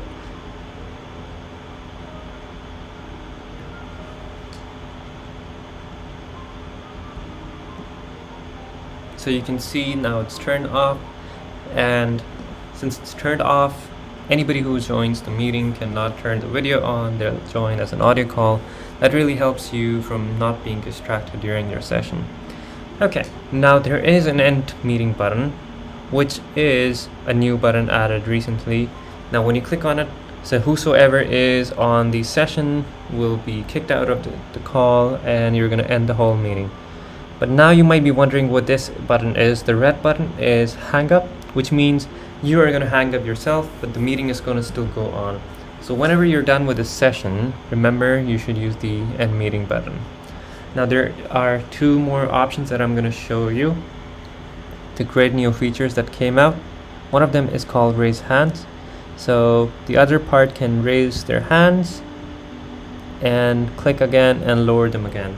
Now this could be useful as a teacher, but of course you're not the one raising hand, the other one is. So I'm going to go ahead and show you how that actually works just in a moment. So before we do so, there is a button called Show Conversation, and when you click on that, on the right side you can see a chat window appear, which is a lot similar to the chat window that you were using on your Teams itself. So I'm going to go ahead and click Raise Hand, and now I'm going to go ahead and move to a section called Show Participants, and it tells you who is currently in this meeting and suggests you who you can invite as a call. So you can click and ask them to join in case you want to ask an individual to join this meeting. But of course you'll have more than one person joining here, so here you can see who's in this meeting. And since you're viewing this participant list, you're going to see who's raised their hand. So what you can do is simply click. Okay, I'm having some issues, so I'm going to raise and lower my hand here. Now the other options that you have is you can manage permissions again, which is the same setting feature that we saw earlier, and something new that came up recently as well called the download attendance list. Now it's going to download the attendance list for anybody who's on this session, including the time they're going to leave and rejoin. It's going to show you each and every detail, and it's a great feature because we always encounter difficult students that are joining and leaving and bluffing around. So that can be a very great feature for you to track your students. Alright, so I'm going to go ahead and end this meeting, and it's going to ask me an option, and I can click end. And when I do so, you'll realize I ended up on my class team, which I set up the meeting for. And here I can in fact see the same scheduled meeting. And remember, you can always rejoin by clicking and joining again, which are the same features that we saw on the calendar as well. Alright, that's much about the calendar. It was very straightforward, but I know you were daunted because you weren't sure how to use it. So that's a new level of abstraction, so good job. Now we're going to go ahead and look at the files section. So let's go ahead and take a look. So when you come to your teams again, here we are again with our teams. So I'll go ahead and enter my All About Teams team that I have made. So when I'm inside my team, I have a lot of places to access my file section from. But we're going to go ahead and use the first and simplest way, which is at the top as a tab. I'm going to click on Files. Right here, if you're not sure where we're focusing, here's where we are. The file section on the top. So you can click on the file section, and there we are. Now when you end up in a file section, and if you're using a class team, you will see a folder by default called the class material. Now you might wonder why this folder is here, and in some cases I've seen educators simply clicking here and deleting this folder, but they have not been aware that this is one of the most important and essential part of the file section.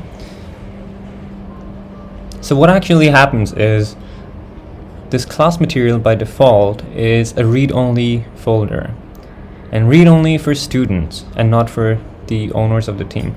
So when you actually click or hover here, you'll see an icon that says, or a text that says read-only for students. Now the interesting part is you can put anything inside this folder, or in fact make even new folders inside this folder and then organize your stuff. Now when you end up on this read-only class material folder, you'll see a small text written here as well that says read-only class files go here. So students can only read these files, but only the teachers can edit. Now this can be very useful because you do not want these students to change or modify files such as Word, PowerPoint, Excel. In fact, you just want them to read it and just simply access and download if they'd really like to. Now the other tricky part is anything that you put outside the class material, remember, is an editable file area. So whatever you put outside the class material can be deleted by these students as well as editable, because that's why the class material folder is existing here.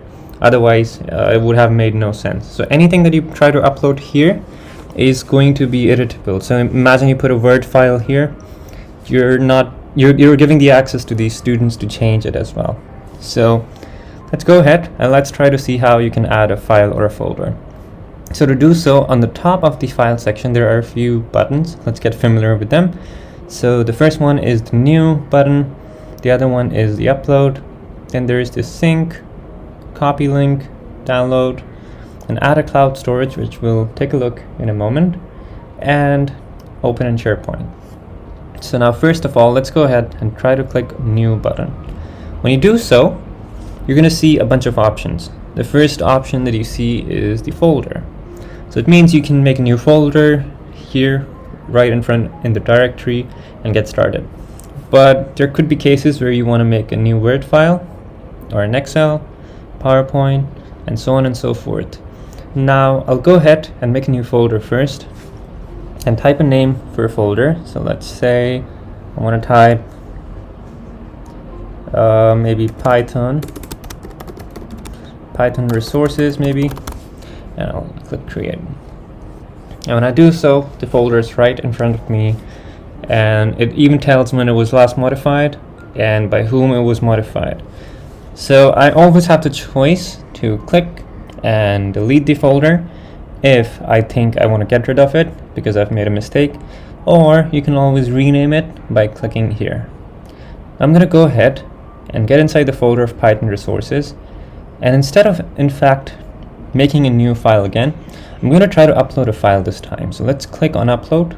That gives a choice to upload a file or a whole folder. So if you choose a file, it will only upload a specific file that you will browse through your computer. But if you select folder, you can pull the whole folder inside this folder, and that includes all the files that are inside it too. So let's go ahead and try to play with the files first. So I'm going to go ahead and try to pull this file called the expertise level.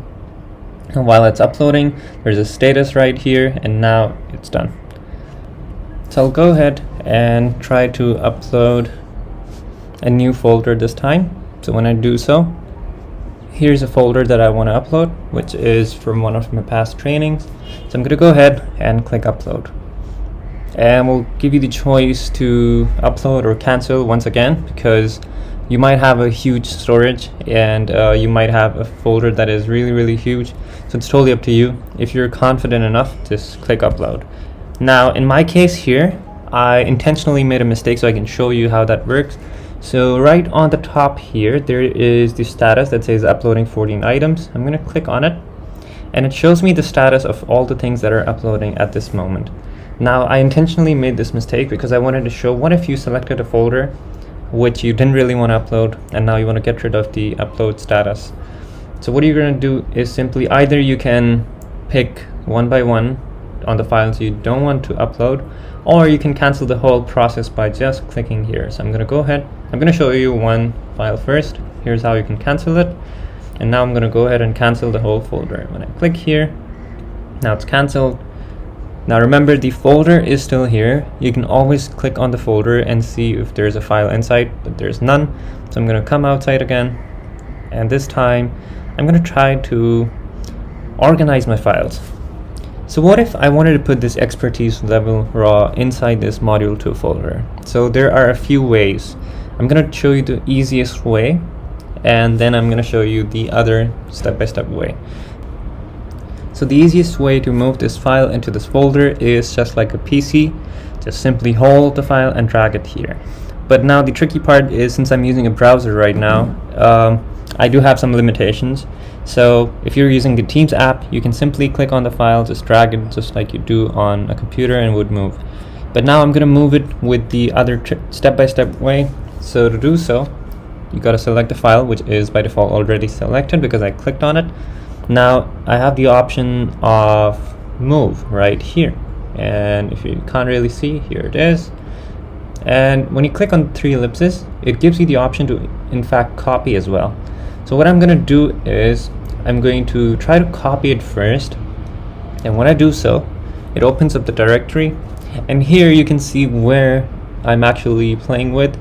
So Python resources is the folder that I am at.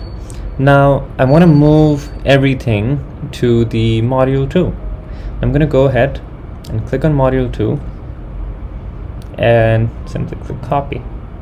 And when I do so, let's go ahead and take a look at module 2. The file is right inside here.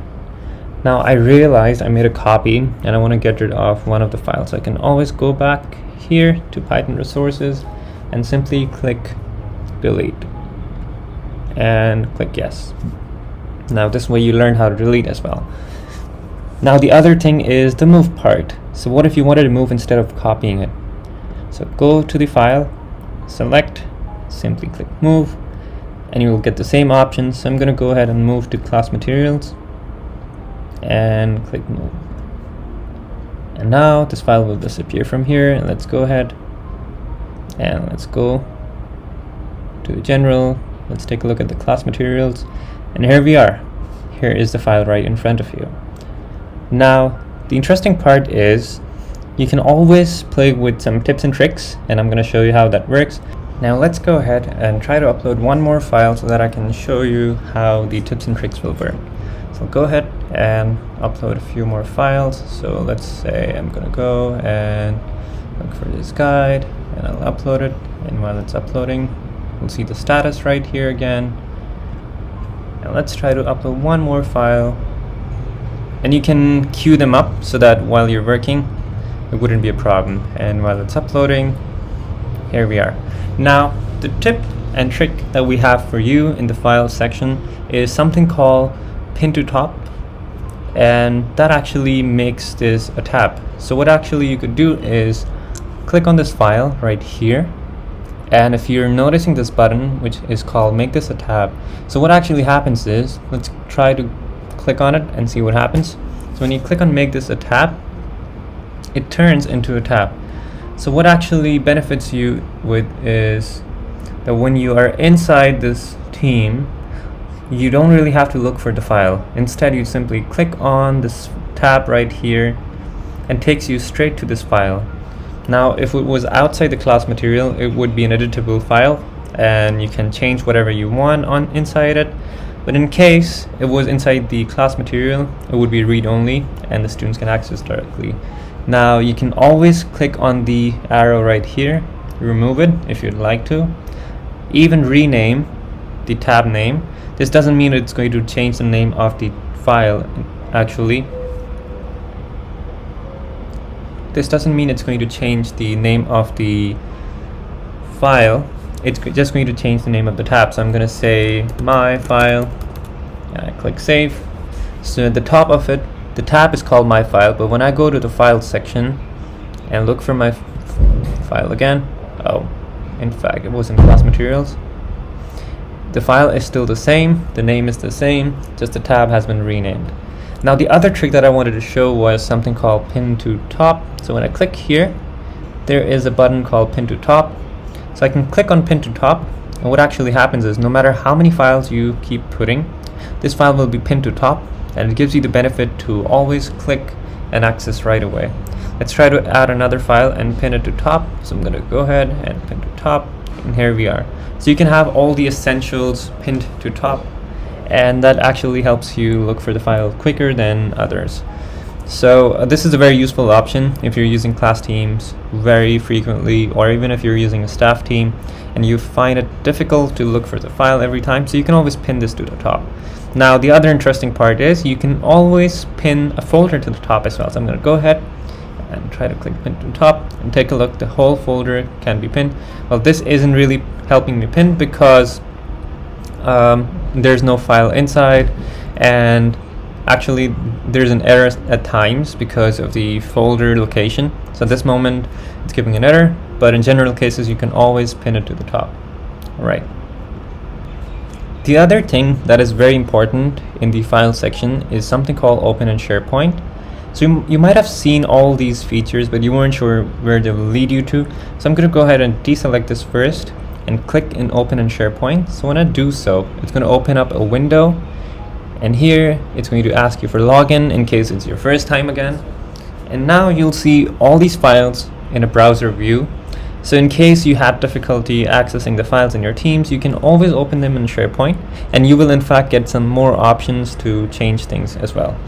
Now the interesting part is that there are times when you can't get rid of some files that are accessible by students and you want to get rid of them. Remember, you can always delete these files from the SharePoint, and there are much more rights here than you have on a Teams.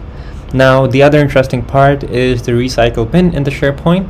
Now every time you delete a file, and imagine you accidentally deleted a file and you want to restore it, so you can always go to the recycle bin, and here we can see these files that we deleted previously. So this is the file that I deleted yesterday, and so this is the file that I deleted yesterday, and here is the folder that we actually deleted just in front of you. So you can always click on it and restore, but remember, if you don't restore in about 30 days, they'll automatically be gone from the recycle bin. But this really helps you to look for the files that you've accidentally deleted. So I'm going to go ahead and close this, and let's go ahead and show you another interesting part. So you can always go to the Files app here, and what actually happens is this is your main files area. So it doesn't matter where you've stored your file in whichever team, this is your main file section. So let's go ahead and click on the Microsoft Teams tab here, and when you do so, you will see all that others are working on. At this moment, I don't really have a file in front of me. At this moment, I'm not really working with someone on the files, but if I was, I would see all the active files that someone has shared with me, or files that I have shared, and files that are very recent to work with. Now in the OneDrive, under the cloud storage, when I click on it, this is the OneDrive link with my Office 365. So the benefit that I have is in the Teams inside itself, I have the OneDrive embedded. I can always drag the files here and upload whatever I want to. Now you can always add files here or upload files here, and just in a moment I'm going to show you how you can pull the files later to any team that you want. Now before I go ahead, I'm going to show you another thing in the OneDrive.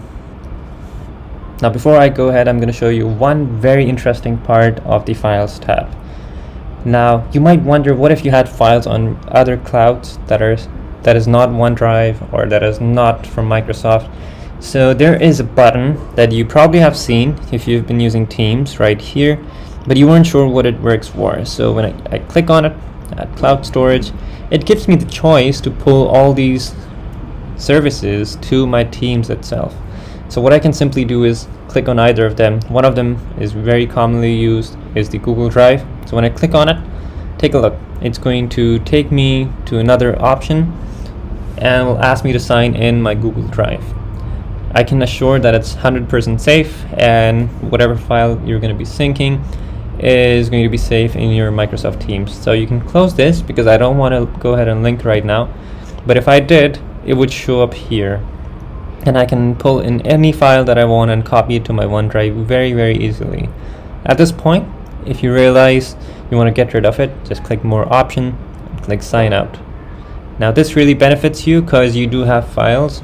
I'm not 100% certain how well it will work while you're in China because it might be blocked, but if you were trying to access files at times, you can always simply copy them to OneDrive and you can give it a go. Now I'm going to go ahead to my Teams and show you the interesting part. So here we are. I'm going to go to the General tab, and here is the actual thing that I want to show you, how you can import the files from the file section without having to upload them again.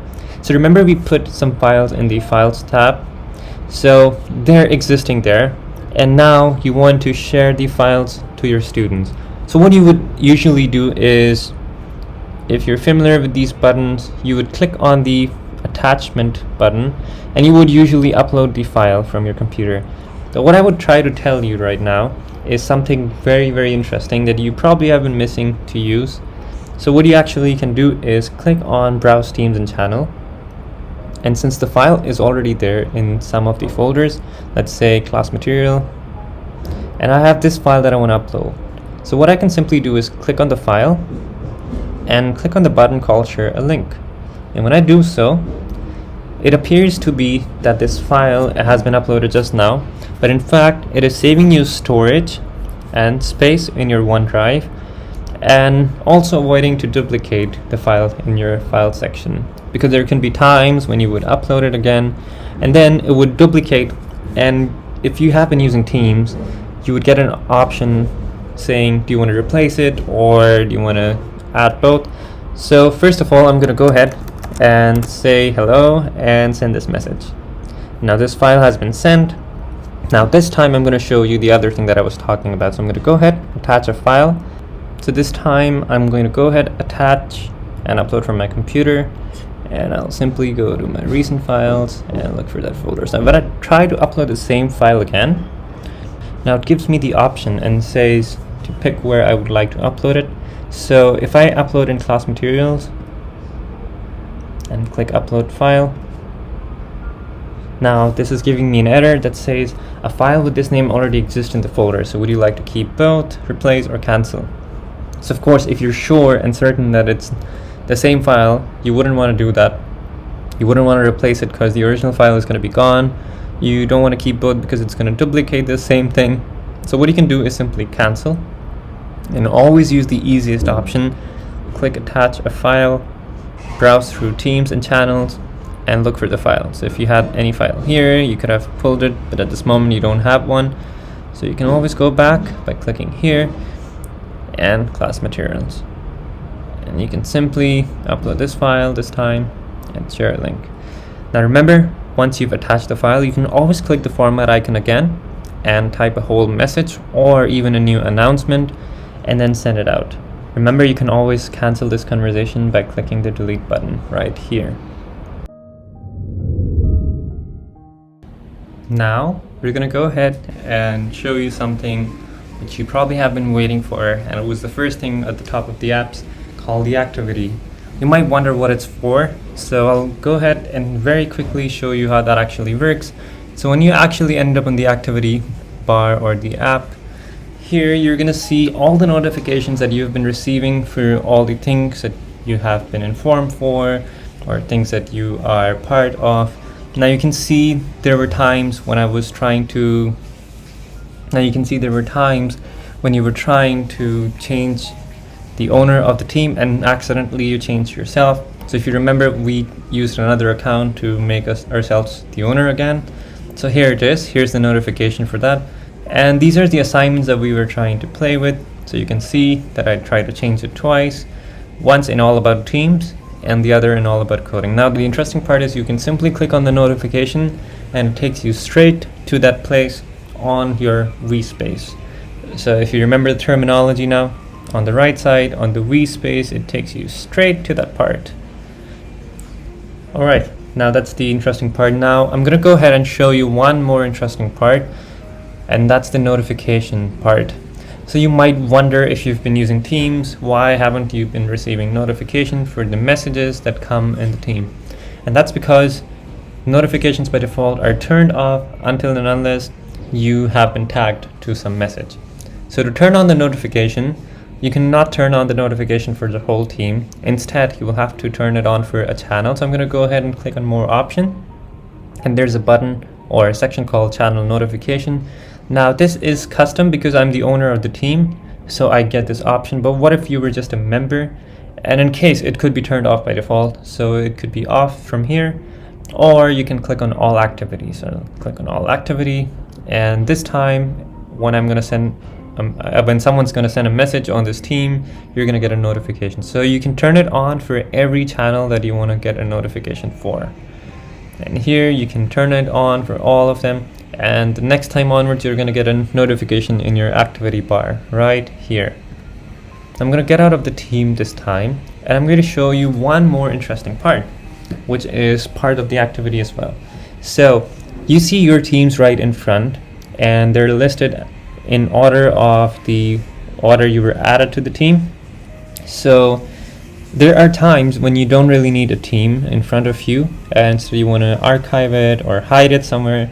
So there's a button called Hide Team. So simply click on these three ellipses and there's something called Hide. Now some educators have been really freaked out after clicking Hide, and so will you when I click on Hide. Now they were quite concerned where your teams went. So right below there's a section called Hidden Teams. And if you have a lot of teams in your Teams account, just scroll to the end and you'll see a button called Hidden Teams. When you click on it, you'll see the hidden teams. Now remember, if you've turned on the notification for your teams, even which is hidden, you'll still get it in your activity. Now this can save up some space on your Teams area, but you can still be informed with the notifications that you get for it. Now I'm going to unhide it this time, so go ahead and simply click show, and here we are again. And you might have realized when I have all my teams and none that is hidden, the hidden team section is disappeared. Now here we are with our second last segment for today, which is apps and add-ons. So you're totally going to love this part because now you've learned all the things that you can do in the Teams, but this is something totally added. And if you're a true digital citizen, and if you've been using all the digital tools, you're going to love this part. So let's go ahead and show you some things. But in fact, before we go ahead, there's one part I had left for a reason, and that is the chat part. You might wonder why you would need the chat bar or the chat app. So I'm going to go ahead and show you that first. So when you actually go to the chat window, you're going to see all the people that are reaching you out on a private message. Now the interesting part is, so can you reach them out if you need to? So to do that, there's a pencil right here which says new chat. Click on it, simply type the person's name. Now you can chat to anybody on your directory. That means anybody in your school or your network or your community or the organization, whosoever. That doesn't really matter, just type their name. So I'm gonna go ahead and try to type one student's name. So MI student is one of them. I'm gonna say hello, and as simple as that. Now the interesting part is you can add more people to this chat just by simply clicking on the add button here. Add people, type their name. This time I'm going to type and invite this student. I'm going to click add. Here we go. Now we're added. Now it starts into a new chat. I'm going to show you something interesting. So I'm going to type hello again and say this is an old chat. So when you actually try to pull further people, let's say MI whosoever, it gives you the option to pick which chat history you would like to include. So don't include the chat history from the past, that's totally your choice. You can include the history from the number of days or include all chat history. And that's my favorite part because I don't have to repeat everything again. Unlike other messengers, I simply add them, and now the new people added to this chat history will read everything that was chatted in the past. Okay, now this is a chat that I received, and the reason behind was there are some apps and add-on links that I've already copied here for some time saving.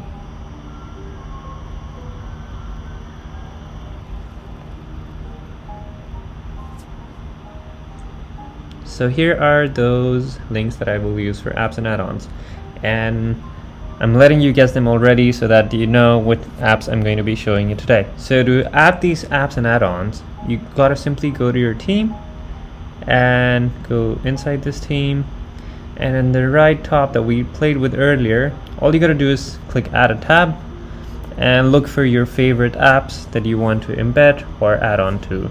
Now there are very common ones that we are using these days. One of them is Flipgrid, there's one Vacalit, and you'll find very interesting parts. So first of all, I'm going to go back to the chat and copy the first link that I have for today. So Flipgrid is what I have. I'm going to copy the link, and so can you from your forum, and simply click plus. And in case you can't find Flipgrid here, just simply search for Flipgrid on the chat window here, and I'm going to click on Flipgrid. Now it's going to ask me what I want to share, so I have a choice. I'm simply going to paste my link, and it's going to load, and now it will give me the choice to post to this channel about this news or not. That's totally up to you. I'm going to go ahead and post, and I'll show you what happens when I do. So when I click save, so here I'm totally embedded right away into the Flipgrid. I'm going to come out again, go to post, and here is a button with the news. I can click on it, and it will take me straight to the chat. So the students don't have to worry if there are going to be a lot of tabs. Simply just click. It takes me straight to the tab. Otherwise, you can just simply click here. Now you can click here and rename it if you'd like to. You can put whatever name you want, just like the previous tabs that we talked about. So Flipgrid, and click save. And remember, the original Flipgrid is not going to be modified. It's only the tab name that you're changing. So if you come back to the post, it'll stay the same like previous name. Okay, now the other app that I'm going to try to embed is the Wakelet. I'm going to copy again and show you the same thing again. I'm repeating this a few times so that you get familiar with it. Okay, Wakelet. So now this is my first time to add this app, so I'm going to click add.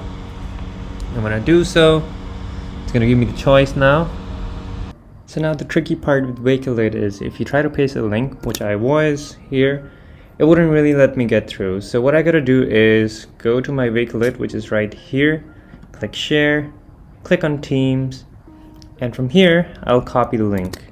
And now when I actually come back here, I've got to remove the HTTPS and take a look. It's ticked, and I can click save, and here we go. It's going to be a Wakelet embedded right away. I'm not going to wait till it loads, but I can surely say it's going to be embedded just like it was embedded in a Flipgrid. Alright, now moving ahead to the next thing that I really want to show you is embedding a YouTube, and that's one of my favorite part. I know it's not very friendly to use the YouTube every time in countries that it's blocked, but this option does exist, especially if you are outside of China or places where it's not blocked. So I'm going to go ahead and search for YouTube this time, and when I do so, I can click add again, and it gives me the choice to paste the link. I'm going to very easily paste the link, and when I click, it gives me the Teams tip from the team.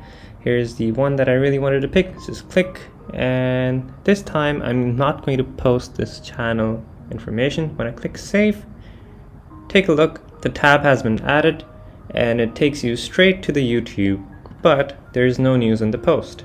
So if you chose post to the news, then it's going to be here. You can go straight from that as well. Now if in case you want to post the news, you can go here, right click or double click. Okay, it's giving me an option. So here I remove it, and I'll try to add it again. This time I'll show you. If I add a YouTube again, I click search, and I'll post news. Here we go. It's added, and now you have a tip from the teams, which is a channel link. I'm gonna go ahead and show you an interesting part. So you can always embed a website as well. So I'm gonna copy my own blog from here. I'm gonna go back to the team, add, go to website, just go to website, and put the name whatever you want. So you can say my blog if you want to call it that way. Just paste your website link and save. And now it takes you straight to that website, and this can be a very great tool because you want to put maybe a resource or something that you want students to access every time, and they keep asking you the link again and again. So you can put it as a tab, and they won't really have to go and look for it. They can simply click on this tab from here, and it will take them straight to the website. Now in case they can't load it, they can always click on this button that says go to the website, or even open in whatever they want. Okay, now one more interesting part that I really found useful was the Kahoot. So here is the Kahoot that I wanted to share with my students. So I can simply copy the link, but the tricky part that I wanted to teach you was if you try to embed a Kahoot tab here, you can always search for Kahoot. It exists, but that's very useful if you are collaborating with an educator. If you're using a game or Kahoot with a student, I would really say to embed it as a website and say Kahoot play, and paste the link here and click save, and this time it's going to take you straight to the Kahoot without having to go all the way to log in and whatsoever. So that's a very great tool, and here I just tried to embed a Kahoot that I was using previously, which is for IBDP ComSci, and this is a great way to embed things and tools. So I hope you enjoyed this part and found it very useful, because I totally find it very useful. I can totally embed all the tabs without having to exit anything, and that's why Teams is all in one platform, all in one hub for anything that you want. So I hope you enjoy and you play around with it. Now let's go ahead and take a look at our last segment for today, which is called Sparkle and Tailor Your Team. And there's a reason why I called it that way, because I really think these tools and some small settings really sparkle your team, and they really tailor the things that you need according to your requirements. Okay, so what I'm going to very simply do is focus on the right top of my team, which has been neglected by many people, including myself. We haven't ever noticed what it's for. So here, when I actually click on it, it gives me a bunch of options, which you probably might have not noticed. Well, in fact, I didn't really notice until I really started using Teams very frequently. So there are a few things that are very important to know as an educator. So the first one that I found important was changing a picture. So why not put a picture of yourself? So you can simply click change a picture, and here it gives you the choice to upload a picture or even remove a picture if you don't like. So go ahead and try that.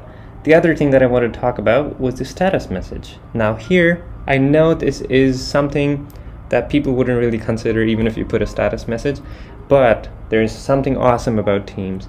Now if you put busy or do not disturb as a status message, and especially the do not disturb is my favorite, because once it's set up as do not disturb, nobody's going to be able to call you. And here it says in the top itself, your status is set to do not disturb and only urgent messages will come for you. Now this is a very great tool or very great feature, because you can put it at a time you don't want to be bothered by your students or other people around your educators. So you can always set this status. Now I'm going to change it back to available, or click reset status, and it's going to take me to the default status. Now the other thing is called a status message. Now I know this seems very silly to you, but I'm going to go ahead and show you something awesome. So when you click on the set status message, here you can say maybe I'm available from 8 to maybe 4 p.m. And I know people wouldn't really notice your status message by clicking on your profile and taking a look. So why not we use this option that says show when people message me. So when you do so, let's try to hover and see what it says. So it says when people try to send you a message or tag you, it's going to show that you're available from this time to this time, or in fact anything that you want. So that's a great status message option that you can use and inform people with whatever you want. Now you can always clear the status message after a time limit that you want to set, so you can click on it and choose never whatever time that suits you this week, or even a custom time with a date and a time as well. Now that's one of the best features that I love about it. So I'm going to go ahead and click done for now, and here it is. And it also says on the top that this is the status message that I have. Now here is a section called saved. You might wonder what it's for. So there's nothing at this moment, but I'm going to very quickly show you how it would look like if I had saved something. So I'll go to my teams and this team that I just used. So I'm going to click on these three ellipses right here, and I'm going to save this message. And in fact, I'm going to go all the way up and save this message. Now every time I want to look for something saved, I don't have to scroll through the teams, because I might have a lot of teams. I can simply click here and go to saved. And here I am going to see all the things that I've saved. When I click on it, when I hover it, it takes me straight to the team as well as to the location of that saved item. So that's one of the tools that I really love about Teams as well. Okay. The next one is the settings. Now this is something that I find really useful. So when I click on settings, here are a few features that really sparkle my team, because I'm a person that really loves dark colors on the screen. So I'm going to go ahead and change the dark theme. Now this really changes the whole look, and I think most of you would want to change it to a dark theme right away, because most of the people are adopting dark colors. It's easy for the eye and working at nights as well. The other one is the high contrast. If you have colorblind issues, or if you have disabilities of any sort, you can have it changed to a high contrast, and that's a great feature about it as well. I'm going to change it back to dark to make it more friendly for me. Now here's what I was talking about since the beginning. So the layout is changed to a grid at this moment, but at any time I prefer the list layout, I can always change it. I'm going to close this and take a look. Now see for yourself, it's changed back to the list view. Now let's go back and click the settings. And I'm a person who prefers grid, so I'm going to go ahead and click on grid again, and behind you can see it's changed. Now Microsoft Teams comes with a great amount of languages that you can use as a display language. You can just scroll through them and always pick the one that suits you. Also, you can choose a language that you want to use as your keyboard. Now you can turn off animations if you have difficulties using them or viewing them, but that requires you to restart or refresh your Teams. I'm going to go ahead with the privacy tab, and here you can turn off some features that are for you. If you turn off the read receipts, people won't be able to know when you've read the message. That can be very useful at times, but if you turn it off, you wouldn't be able to see theirs as well. I'm going to go ahead with the notification, and this is one of the great parts that I love as well. Now here it gives you to customize the kind of notifications you want to receive as a banner, or in a feed, or even in an email. So you can choose and change them as well, depending on what you want to do. Now the call section again, here you can choose if your organization is using anything such as call diverting or call forwarding. You can pick them from here as well. Alright, I'm going to close this, and I'm going to show you one more important and a very interesting part. So this part is called the keyboard shortcuts, and you don't have to go anywhere to look for them. When you click on keyboard shortcuts, it's going to give you the shortcuts just for your own systems. If you're using a Windows, you'll get ones for Windows, but since I'm using a Macintosh right now, you can see all of these right here. So go ahead and play around with it, and if you want to see all shortcuts for other platforms, you can always click here, and you can even have the Accessibility Center open and take a look at other shortcuts for that purpose as well.